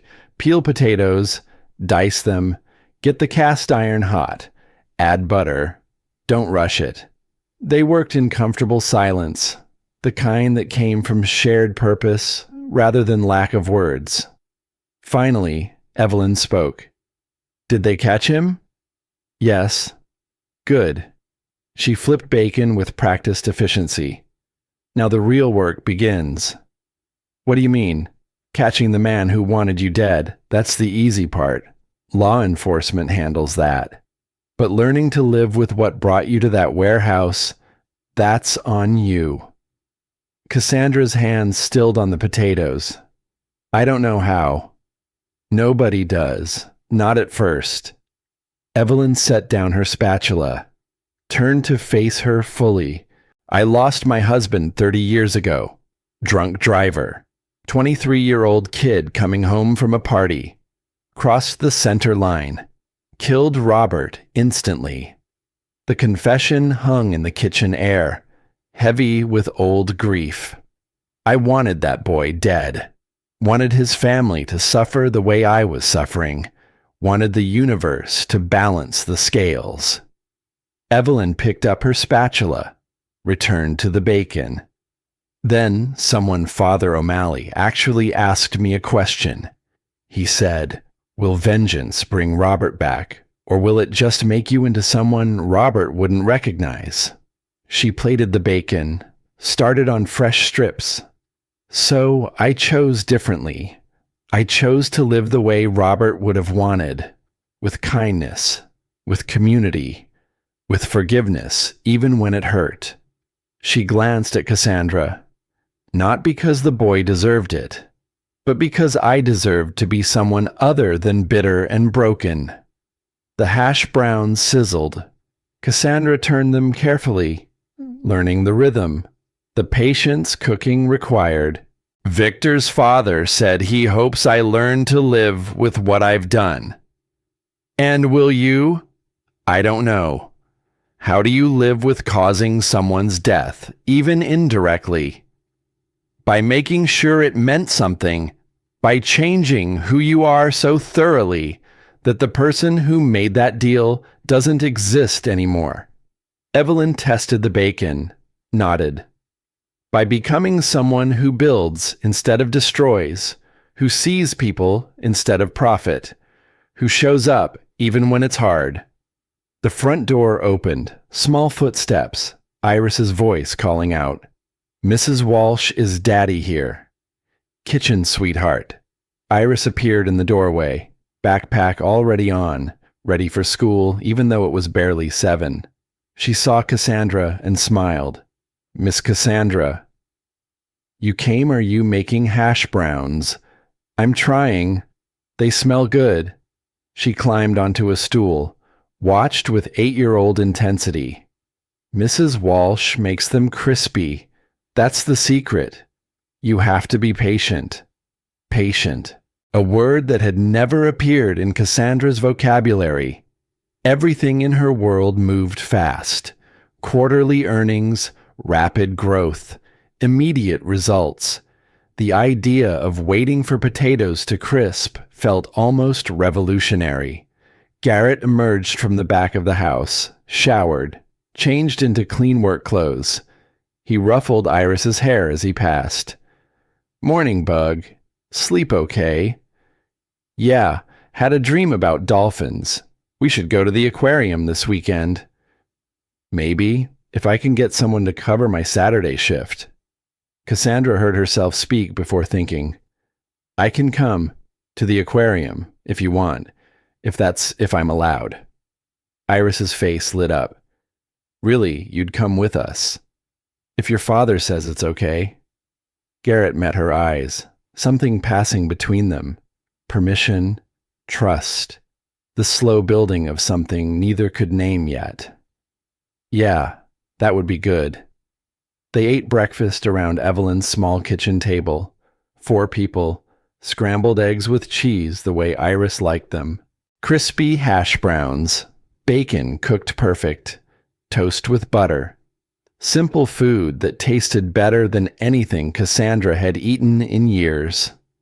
Iris talked about school, about her science project, about the boy who'd pulled her hair at recess and how she'd told him that wasn't okay. Garrett listened with full attention, asking questions, laughing at her jokes, being present in a way Cassandra had never experienced from her own father. This was what family looked like, not formal dinners and dining rooms, but cramped kitchens and shared meals and the easy comfort of people who belonged to each other. When breakfast ended, William Harrison arrived to drive Iris to school, his armored work truck parked out front. Iris hugged her father, hugged Evelyn, then without hesitation, hugged Cassandra. See you Saturday, Miss Cassandra. She was gone before Cassandra could respond, leaving behind the warmth of small arms and unconditional acceptance. Evelyn started clearing dishes. You've got yourself tangled up with us now. Iris doesn't give her affection lightly. You're stuck. Stuck. The word should have felt like a trap. Instead, it felt like belonging. Rachel called at 9. Her voice carried urgency mixed with concern. The board wants an emergency meeting. They've heard rumors about the warehouse, about your involvement. They want answers.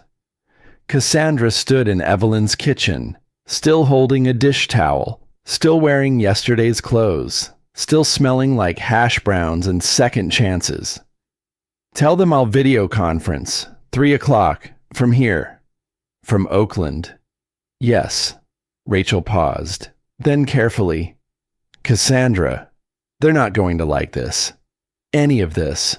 The security risk. The distraction. I know. That's why I'm doing it from Oakland. So they can see exactly what I've chosen. 3 o'clock came too fast. Cassandra set up her laptop in Evelyn's living room. Small space. Worn furniture. Family photos on every surface. The antithesis of her office's sterile perfection. The board's faces appeared on screen. 12 expressions ranging from concerned to hostile. Chairman Wesley Pemberton spoke first. Cassandra, we need to discuss your recent activities. I'm resigning.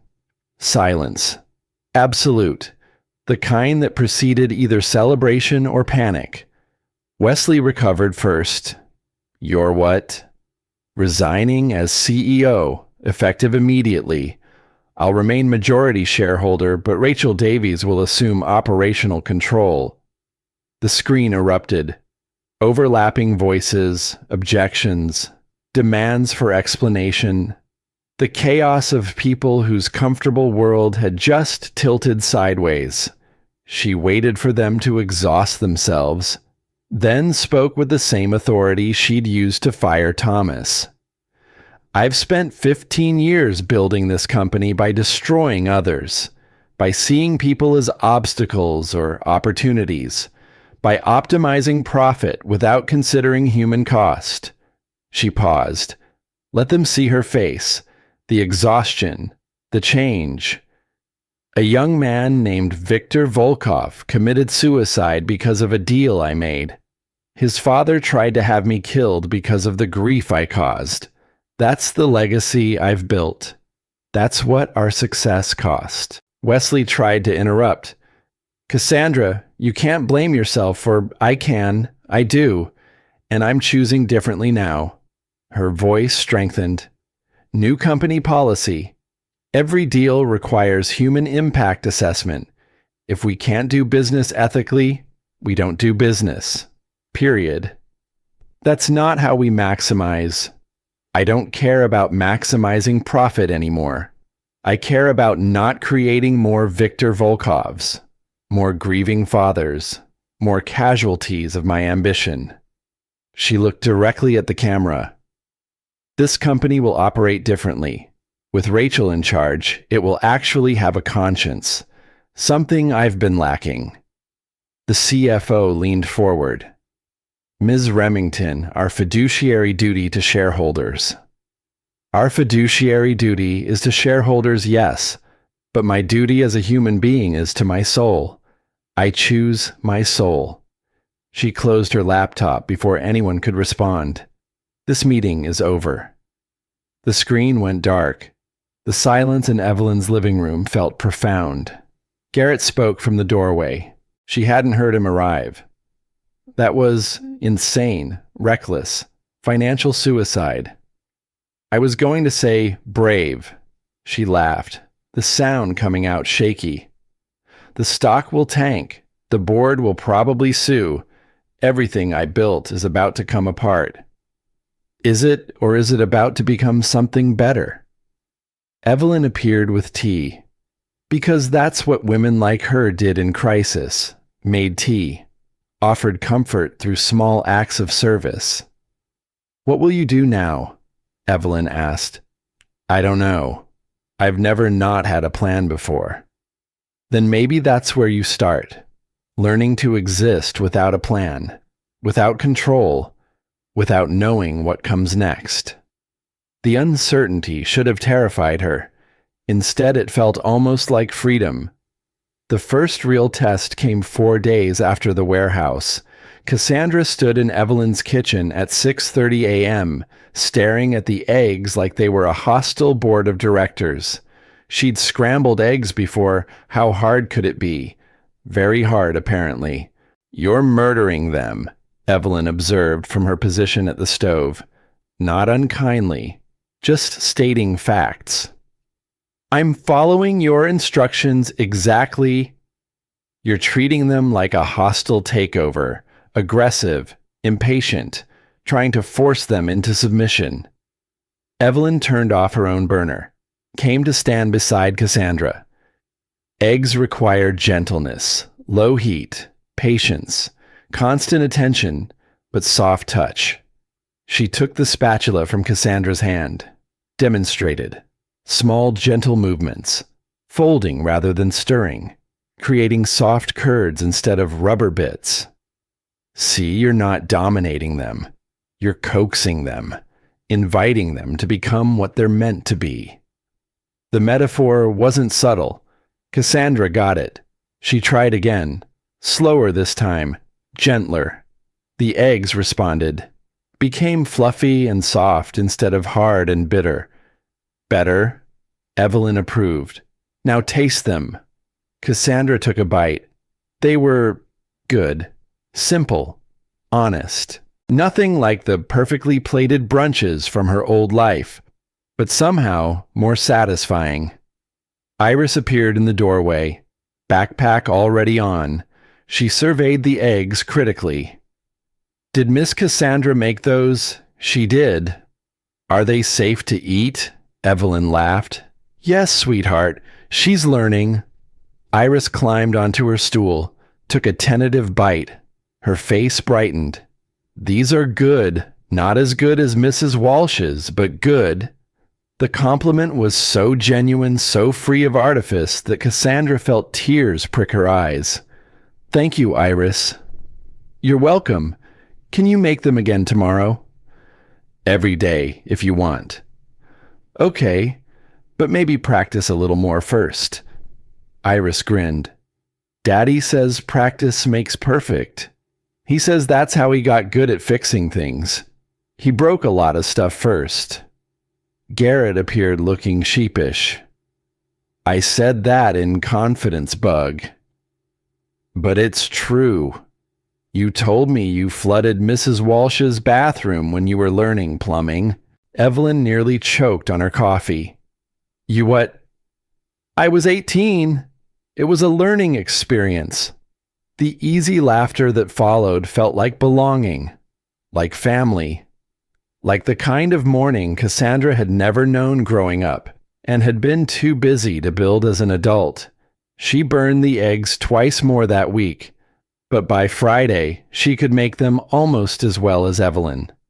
And more importantly, she'd learned that failure in this community didn't mean judgment. It meant patience, support, another chance to try. The PTA meeting at Iris's school started innocuously enough. Martha had invited Cassandra. We need help with the fall fundraiser.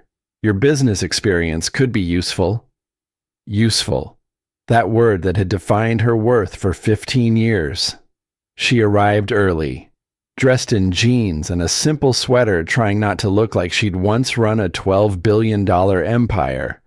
The school cafeteria smelled like industrial cleaning solution and decades of spilled juice boxes. 12 mothers sat around folding tables, most of them juggling work schedules and childcare to be there. They greeted her with polite smiles that didn't quite reach their eyes. Outsider. Rich lady slumming. Be careful. The meeting started.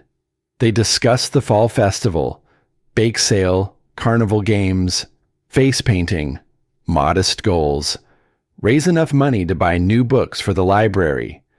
Cassandra listened for 15 minutes, then couldn't help herself. I have some ideas. Her voice came out more authoritative than intended. Old habits. If we restructure the event, we could raise 5 times more money. Partner with local businesses for sponsorships. Get a food truck instead of bake sale, higher margin, less volunteer labor. Hire a professional carnival company instead of DIY games. Charge premium ticket prices. Market to the whole district, not just our school families. Silence. The kind of silence that preceded either acceptance or rejection. Martha spoke first, her voice careful. Cassandra, those are ambitious ideas. They're practical. With the right execution, you could fund books for the whole year. Maybe computers too. Why settle for modest when you could? Because we're not trying to maximize profit. One of the other mothers Angela teacher's aide 3 kids cut her off. Not rudely, but firmly. We're trying to build community. The bake sale means mothers spend Friday night baking together, kids helping, neighbors contributing. The DIY games mean fathers building carnival booths in their garages, families working together. Another mother, Lisa, worked nights as a nurse, nodded. A food truck is efficient, sure, but it's impersonal. When Mrs. Chen sells her famous dumplings at the bake sale, people talk about it all year. When Mr. Harrison builds the ring toss, kids see their classmates' dad creating something with his hands. That matters more than money. Cassandra felt heat rise in her face. Shame. The familiar feeling of having missed the point entirely. I'm sorry. I wasn't thinking about, I was just trying to help. We know. Martha's voice softened. But help doesn't always mean optimizing. Sometimes it means showing up. Baking cookies even when store-bought would be easier. Building things even when buying them would be faster. Being present even when writing a check would be more efficient. Angela leaned forward. You want to help, really help. Sign up for bake sale donations. Volunteer at the ring toss booth. Come to the planning meetings and stuff envelopes. Do the small, inefficient community building work that doesn't scale but matters anyway. The lesson landed like a punch. Cassandra had spent 15 years believing efficiency was virtue. That scaling was success. that the best way to help was to optimize, maximize, perfect. But these mothers were teaching her something different, that sometimes the inefficient path was the right one, that the journey mattered more than the destination, that community was built through small repeated acts of showing up, not through grand gestures or maximized returns. "Can I still help with the bake sale?" Her voice came out smaller. "Even though I've never baked anything from scratch." Martha smiled. "Especially because of that. Lisa will teach you her chocolate chip cookie recipe. They're legendary." Lisa nodded. "Come to my house Saturday morning, 9 o'clock. Bring an appetite and patience. The recipe takes 4 hours, start to finish. 4 hours for cookies. 4 hours for cookies that people remember all year, that kids talk about, that create moments." Lisa paused. "Is that time worth it to you?" Was it 4 hours she could spend working, planning, building her new nonprofit, doing things that felt productive? Or 4 hours learning to bake cookies with a nurse who worked nights and still found time to build community? "Yes," Cassandra said. "It's worth it." The meeting continued. She volunteered for envelope stuffing, booth setup, cleanup duty, the unglamorous work that no one would praise but everyone would benefit from. Walking to her car afterward, Martha caught up with her. "That was hard for you. In there." "Yeah." "Good. Hard is where growth happens." Martha squeezed her arm. "You're learning. That's what matters. Just try to remember we're not one of your companies. We're people who've chosen to show up for each other. Join us. Don't try to fix us." Cassandra drove home thinking about that, about the difference between joining and fixing, between optimizing and being present, about how much she still had to learn. Duncan MacLeod's living room smelled like old books and pipe tobacco. The chessboard sat on a coffee table that had seen better decades. He moved pieces with gnarled hands that still worked with surprising precision. "Your problem," he said, studying the board, "is you're playing to win instead of playing to learn. Aren't those the same thing?" "Not even close." He moved his bishop, put her king in check for the 4th time that evening. "Winning is outcome. Learning is process. You're so focused on the outcome, you're missing the lessons." Cassandra moved her king, the only move available, again. "I don't know what that means." "It means you're still thinking like a CEO. Every move is about advantage, about domination, about forcing your opponent into submission." He leaned back. "But chess isn't business. It's conversation. You make a move. I respond.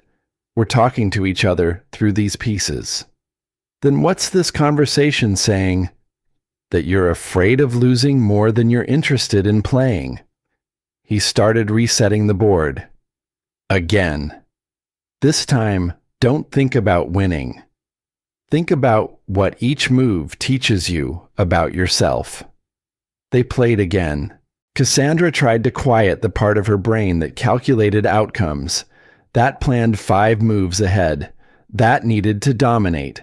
She lost faster this time. "Worse," Duncan observed. "You're overthinking now, paralyzed by trying not to try too hard." "Then what do you want from me?" "I want you to be present, to make each move as honestly as you can, to accept that losing is part of learning." He paused. "Chess is like life, lass. You don't master it. You just show up and do your best and learn from the times you fail." Garrett appeared with Iris. They'd been at the park. Iris's face was flushed with exercise and joy. "Is Miss Cassandra losing again?" she asked, peering at the board. "She's learning," Duncan corrected gently. "That's what Daddy says when I mess up math. That I'm not failing, I'm learning." Iris climbed onto her father's lap. studied the chessboard with 8-year-old seriousness. "But she's losing pretty bad, Mr. Duncan." Everyone laughed, even Cassandra. "You want to play?" Duncan offered. Iris nodded eagerly. Garrett set her down. She took Cassandra's seat. Watching an 8-year-old play chess should have been instructive. But what struck Cassandra was Iris's approach. She didn't calculate, didn't strategize, just moved pieces with the logic of someone playing for the joy of playing. She lost to Duncan in 12 moves. "Good game," Duncan said seriously. "You're getting better." "Thank you. Can we play again next week?" "Absolutely." No shame in losing, no frustration at failure, just the satisfaction of having played. Iris returned to her father's lap. Garrett's arms came around her. Easy, protective. The unconscious gesture of a parent who'd made his child the center of his world. Cassandra felt something crack in her chest. Envy, maybe. Not of what Garrett had, but of what she'd never known. A parent who showed up, who made her feel safe instead of abandoned. "You okay?" Garrett asked quietly. She nodded, not trusting her voice. After Iris went to bed, Cassandra and Duncan played one more game. She lost again, but differently this time. Not because she was trying too hard or not trying at all, but because she was learning that some things mattered more than winning, like the quiet companionship of an old soldier who saw through her walls, like the patience of a community that let her fail without judgment, like the slow building of a life that wasn't about domination. "Better," Duncan said when it was over. "Still terrible, but better." "How long until I actually win? Does it matter?" The question stopped her. In her old life, everything was about winning, about being the best, about proving her worth through victory. But here in Duncan's living room, losing chess was teaching her more than winning business ever had. "No," she said slowly. "I suppose it doesn't." "Good," he smiled. "Then you're learning the most important lesson. Show up. Do your best. Let the outcome be what it is. That's how you build a life worth living." The community dinner at St. Patrick's happened every month, potluck style. Everyone brought what they could. No judgment about store-bought versus homemade. No competition about who made the best dish. Just neighbors sharing food and time. Cassandra had been to 2 already. Had brought expensive wine the first time received politely but not touched. Had brought store-bought cookies the second time appreciated but unremarkable. This time she brought Lisa's chocolate chip cookies, the ones that had taken 4 hours on a Saturday morning, the ones that had taught her about patience and process and showing up even when it was hard. She set them on the dessert table without fanfare. Moved to help Father O'Malley set up chairs. The meal unfolded like it always did. Chaos and warmth. Kids running between tables. Adults catching up on the week. The easy flow of people who'd chosen to be community. Cassandra found herself at a table with Evelyn Duncan and a woman she hadn't met before. Sarah, late 30s, teacher at the local high school, recently divorced. "I hear you're the one who talked down a Russian mobster," Sarah said. Not accusatory, just curious. "I talked. He made his own choice." "Still, that takes guts, or stupidity. Haven't decided which yet." Sarah smiled to show she meant no offense. Probably both. They talked about normal things. Sarah's students, Evelyn's garden, Duncan's granddaughter's upcoming wedding. The comfortable rhythm of people who weren't performing, just existing together. Then a young man approached their table. Early 20s, nervous energy. He looked at Cassandra with something like recognition. "You're Cassandra Remington." The table went quiet, wary, protective. "I am. I'm Robert Chen. You." He swallowed. "You hired my dad last month, after he'd been unemployed for 8 months. After your company's restructuring deal put him out of work 3 years ago." The bottom dropped out of Cassandra's stomach. Another casualty of her business decisions. Another family she'd harmed without knowing their names. "I'm sorry. I didn't know." "He's working again, making decent money, benefits, hope." Robert's voice cracked. "My mom stopped crying at night. My little sister can stay in her school. We're going to be okay." He paused, met her eyes. "Thank you for giving him a second chance, for seeing him as a person instead of just a problem to solve." Before Cassandra could respond, Robert was gone, back to his family's table across the room. She sat frozen, emotions warring in her chest. Shame at having destroyed his father's job in the first place, relief that she'd been able to help repair some damage, overwhelming awareness of how many Robert Chens existed in the world because of her decisions. Evelyn's hand covered hers. "You okay?" "I don't know. I helped his father, but I'm also the reason he needed help." "Both things can be true." Duncan's voice was gentle. "You can't undo the past, can only do better going forward." "Is that enough?" "It's all any of us can do, lass." Sarah leaned forward. "Can I tell you something about second chances?" Cassandra nodded. "I teach at Oakland High, inner city school. Kids from rough backgrounds. Most people write them off. Say they're destined to fail, that their circumstances doom them." She paused. "But every year, a few prove everyone wrong. They choose differently, work harder, become something better than their past predicted." She met Cassandra's eyes. "You're like those kids. You came from poverty, built an empire through ruthlessness because you didn't know another way, hurt people in the process, and now you're choosing differently. That doesn't erase the past, but it writes a different future. What if the future doesn't balance the past?" "It never does. That's not the point." Sarah's voice was firm. "The point is who you're becoming. Robert's dad has a job because you're becoming someone who repairs instead of just destroys. How many more Roberts will benefit because you keep choosing this path?" The cookies Cassandra had brought were gone before dessert officially started.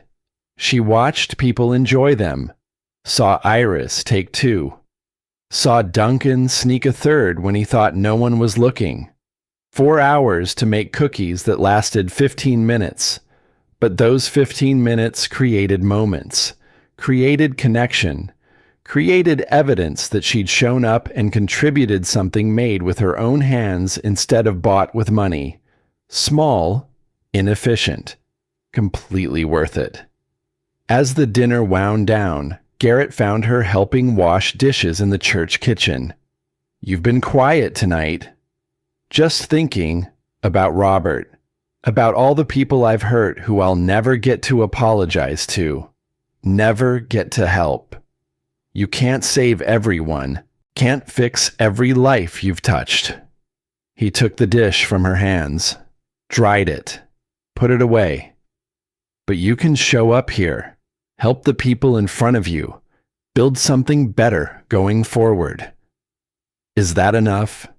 "It's what we've got." He paused. "I can't undo the people I killed in the service, can't bring them back, can't apologize to their families.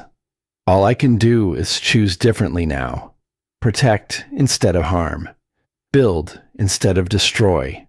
Show up instead of hide." He turned to face her fully. "You're doing that, showing up, learning, choosing differently. That's not nothing, Cassandra.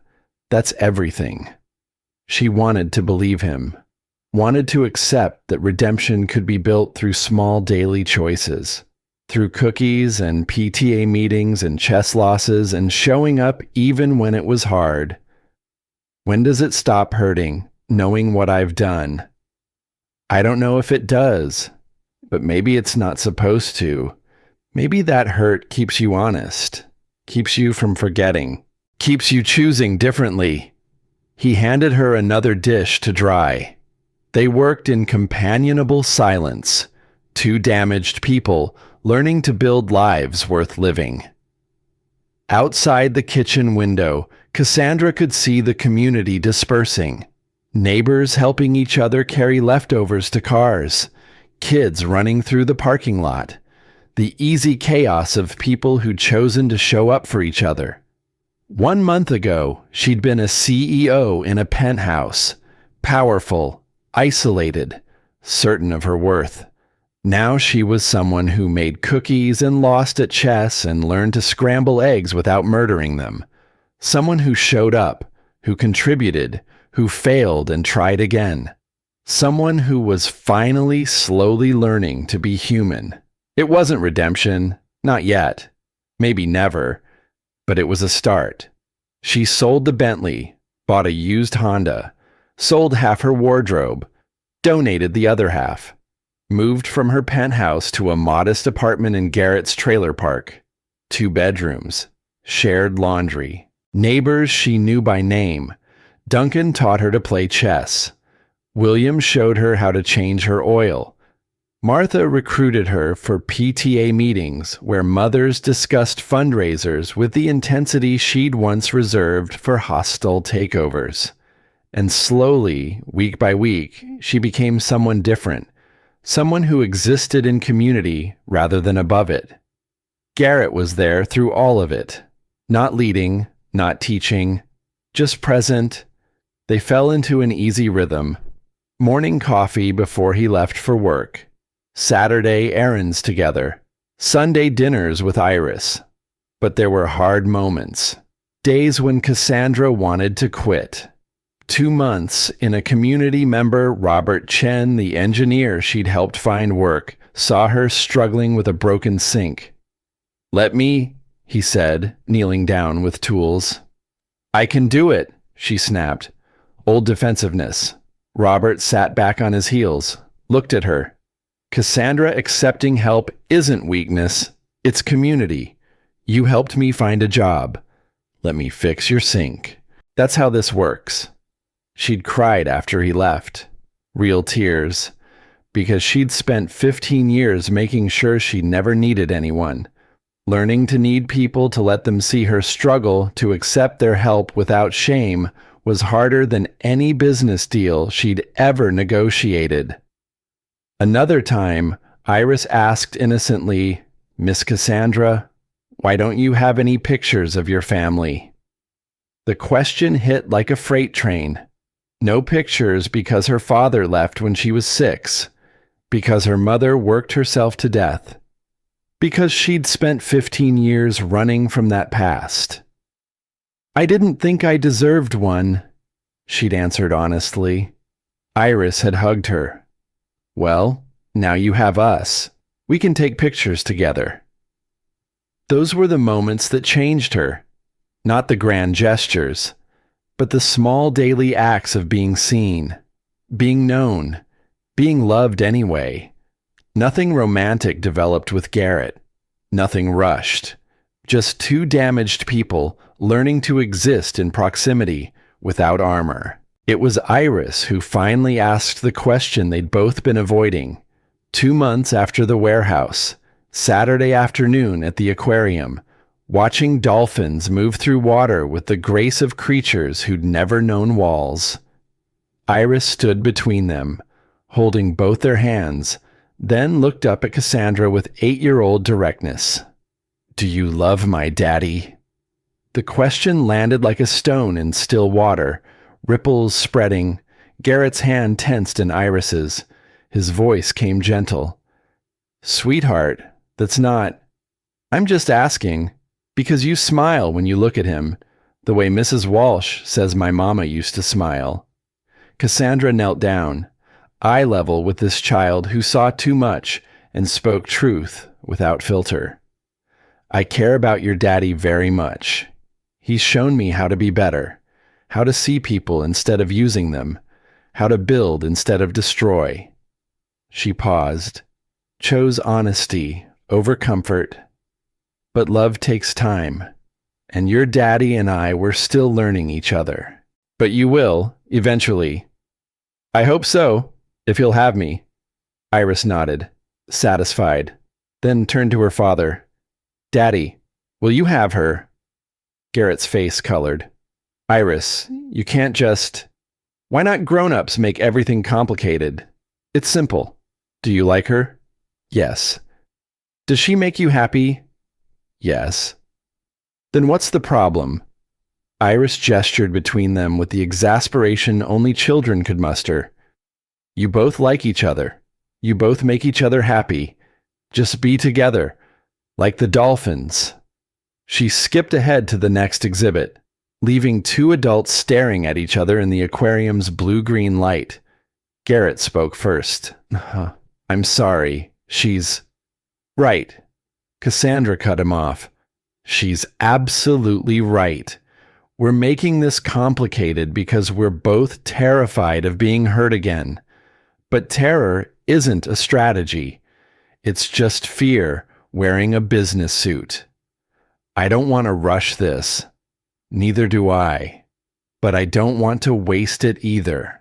Pretending we're not... She struggled for words. Whatever this is, whatever we're becoming. He reached for her hand, tentative, giving her room to refuse. She took it. They stood there in the aquarium, holding hands while Iris cataloged sea turtles, taking the first real step towards something neither could control or predict. That evening, after Iris went to bed, Cassandra and Garrett sat on his trailer's small porch. The Oakland night alive with sounds, distant traffic, neighbors talking, music from someone's open window, real life, messy and immediate and utterly unlike the controlled silence of her penthouse. The night air carried his words. I'm not your redemption project. I know. And I can't fix you. Can't save you from yourself. Can't be the reason you change. I know that too. She turned to face him. I'm changing because I want to. Because the person I was, she was successful but miserable, powerful but completely alone. I don't want to be her anymore. Who do you want to be? Someone who shows up, who contributes, who sees people instead of using them. She paused. Someone worthy of being loved by a man like you. He was quiet for a long time. Then his hand found hers again in the darkness.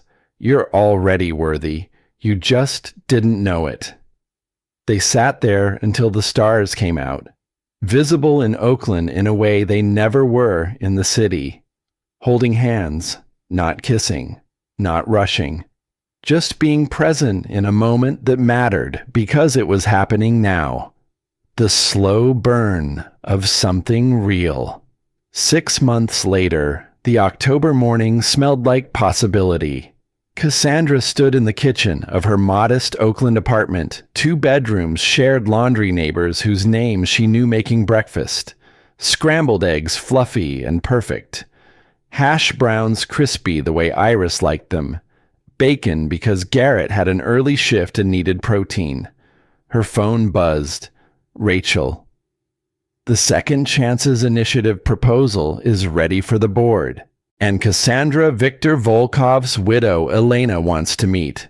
She's ready. 6 months of planning. 6 months of building something that repaired instead of destroyed. A nonprofit funded by her personal fortune designed to help families devastated by corporate restructuring. Job training, counseling, financial support. Everything Victor's family hadn't had. Schedule it for next week, in Oakland. She shouldn't have to come to me. Of course. And one more thing, the New York Times wants to interview you. From CEO to community, Cassandra Remington's radical redemption. They want to feature the initiative. Cassandra looked around her small kitchen, at the life she'd built from ruins. Tell them no. What this is exactly the kind of publicity. I'm not doing this for publicity. Tell them if they want to cover the initiative, they can interview the families we've helped. Not me. This isn't about my redemption arc. It's about their recovery. Rachel was quiet for a moment. Then softly, "You've really changed." "I'm trying, every day." She hung up, returned to breakfast. Garrett would be here in 20 minutes. Iris was sleeping over at a friend's house. This was their Saturday morning ritual now. Breakfast, coffee, the easy companionship of two people who'd survived enough to appreciate ordinary moments. The eggs were ready when he arrived. He looked tired late night, fixing a boiler that had broken down at the hospital. But he smiled when he saw breakfast waiting. "You didn't have to do this." "I wanted to." She poured coffee. 2 sugars, splash of cream, exactly how he liked it. She'd learned. Besides, Evelyn would be disappointed if I let my skills deteriorate. They ate in comfortable silence. 6 months of mornings like this, building intimacy through small, repeated acts of showing up. Finally, Garrett spoke. "Iris wants to know if you're coming to her birthday party next month." "Of course. I already have her present picked out. Let me guess. Something practical, educational. A telescope for stargazing." She met his eyes. "She told me last week she wants to be an astronaut. I want to support that dream." His expression softened, the look that still made her breath catch. "You're good with her. With us." "I'm trying to be." "You are." He reached across the table, took her hand. "Cassandra, I need to tell you something." Her heart stuttered. This was it. The moment she'd been both hoping for and dreading. 6 months of building something real. 6 months of proving she could show up. 6 months of learning to be someone worth loving. "I love you." The words landed soft, certain, no drama, just truth. She couldn't speak, couldn't breathe, just held his hand and let herself feel the weight of being loved for who she was becoming, not what she'd achieved. "You don't have to say it back." His thumb traced circles on her palm.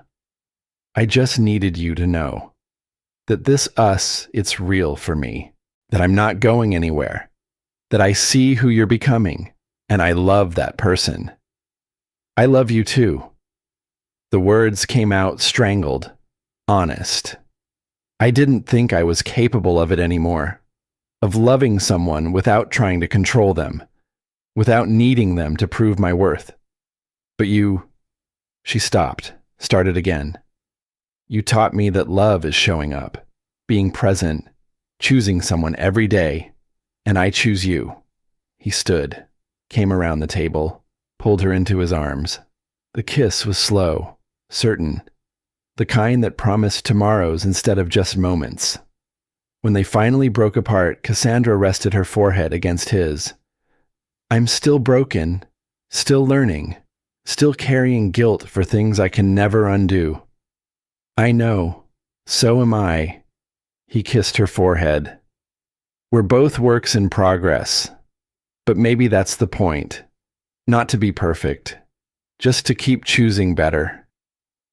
They spent the morning together. Ordinary. Perfect. Grocery shopping at the local store where everyone knew their names. Stopping by Duncan's house to drop off a chess book Cassandra had found still losing every game but enjoying the learning.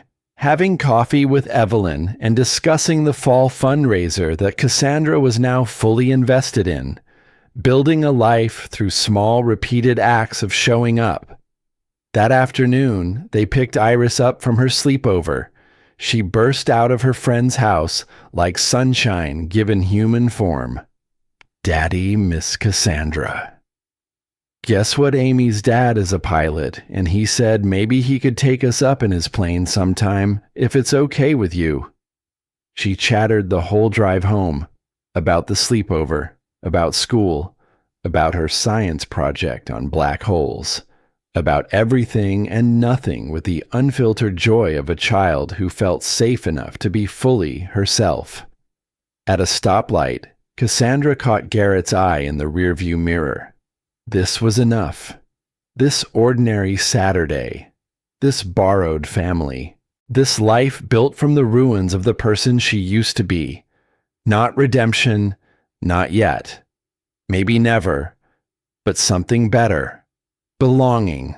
That evening, after Iris went to bed, Cassandra and Garrett sat on his trailer's small porch. The Oakland night alive with sounds, distant traffic, neighbors talking, music from someone's open window, real life, messy and immediate. I got a letter from Dimitri. The words came quietly. She'd been holding them all day. Garrett tensed slightly. What did it say? That he's sorry. That Victor would have liked me the person I'm becoming. That he hopes I'm finding peace. She paused. He's being released early. Good behavior. Participation in prison counseling programs. He'll be out in 4 years instead of 10. How do you feel about that? I don't know. Glad maybe. That he's getting a second chance. That the legal system recognized his grief. She leaned against Garrett's shoulder. I'm putting together a package for when he's released. Job training, housing assistance, counseling, through the initiative. He struggled for words. That's incredibly generous. After everything. It's not generous. It's necessary. He lost his son because I made business decisions without considering human cost. The least I can do is help him rebuild when he's released. She paused. Elena Volkov, Victor's widow, she's working with the initiative now. Helping other families, turning her grief into purpose. If she can do that, I can help Dimitri do the same. They sat in silence, the kind that came from understanding, from shared damage, from two people who'd survived enough to appreciate second chances. Move in with us. Garrett's voice was quiet, certain. Cassandra's breath caught. What? Move in. You're here most nights anyway. Iris adores you. I love you. We're building something real. Stop pretending you live in that apartment and actually move into this life. Are you sure that's a big step? What about Iris? What if she's not ready? I asked her. Last week, she said, and I quote, "Duh, Daddy. Miss Cassandra is already family. She just needs her own drawer." Cassandra laughed, the sound coming out watery. Her own drawer. She's very practical about these things. He turned to face her. I'm serious, Cassandra. Move in. Not because it's logical or practical or the next step, but because this is where you belong. With us. With this community. With this life. She thought about her apartment. The space she'd been using as a halfway house between her old life and this new one. The safety net that kept her from fully committing. Okay. Yes, I'll move in. I want to be here. With you. With Iris. With... She gestured around them. At the trailer park. At the neighbors' windows. At the life she was still learning to live. With all of this. He kissed her. Long and certain and full of promise. When they finally broke apart, Iris's voice called from her bedroom window. Are you guys done being mushy? Because I'm trying to sleep and you're being really obvious out there. They both laughed. Garrett called back, Go to sleep. Bug, I will. But Miss Cassandra, when you move in, can we paint your room purple? Purple is the best color. Cassandra's throat tightened with emotion. We'll see, sweetheart. Now sleep. Okay. Love you both. Don't stay up too late, being boring grown-ups. The window closed. Garrett shook his head. She's been planning your room color for weeks, apparently. She's perfect. She's ours, he corrected gently. If you want her to be. And Cassandra realized that's exactly what she wanted. Not to create something perfect, not to achieve some unattainable redemption, but to be part of this imperfect, messy, utterly beautiful family, to show up every day, to make eggs and lose at chess and bake cookies and help with homework and be present for all the small moments that built a life. Yeah, she said softly. I want that. They stayed on the porch until the stars came out, holding hands, planning a future that didn't require perfection, just presence. And somewhere in the Oakland night, the ghost of the woman Cassandra used to be powerful and isolated and utterly alone faded into memory, replaced by someone better, someone real. Someone who finally understood that the only climb worth making was the one toward being human. She'd spent 15 years building an empire. Now she was building a home. And that made all the difference. The Second Chances Initiative Gala was nothing like Cassandra's old corporate events. No designer gowns, no champagne towers, no networking. Just families who'd been helped donors who believed in the mission and a community celebrating second chances. Cassandra stood at the podium in a simple dress, no armor, no performance, just truth. Victor Volkov would be 30 now. He should be here. He should have been given the chance to recover from his family's business losses, to find new purpose, to build a different life. She paused. Found Elena Volkov in the audience, Victor's widow, now the initiative's director of family services. They nodded to each other. Acknowledgement, understanding, shared grief transformed into shared purpose. We can't bring Victor back, can't undo the damage of corporate decisions made without considering human cost. But we can help the next person, the next family. We can create a world where business failures don't become human tragedies. She talked about the families they'd helped, the jobs created, the counseling provided, the futures rebuilt. Then stepped aside and let those families tell their own stories. Robert Chen spoke about his father returning to work, about his family's recovery, about second chances. Others followed. Different stories, same theme. People who'd been destroyed by corporate efficiency and rebuilt by community care. When the gala ended, Cassandra found Garrett and Iris waiting outside. Iris was in a purple dress, her insistence. Garrett in a suit that actually fit him well. Both of them smiling. You did good in there, Garrett said, pulled her close. We did good, all of us. She knelt down to Iris. What did you think, sweetheart? I think Victor would be happy. That something good came from something sad. Iris paused, then added with 9-year-old seriousness, and I think you're a good person now, Miss Cassandra. Not like before when you were mean. Now you're nice and you make good eggs. Garrett choked back a laugh. Iris, you can't just... It's okay. Cassandra pulled Iris into a hug. She's right. I was mean before. Now I'm trying to be nice. And make good eggs. That's accurate. They drove home to Oakland, to the trailer that was now crowded with 3 people, but felt bigger than Cassandra's old penthouse ever had. To the neighbors who knew their names. To the community that had accepted her, not for what she'd been, but for who she was becoming. That night, after Iris was asleep, Cassandra and Garrett sat on their porch.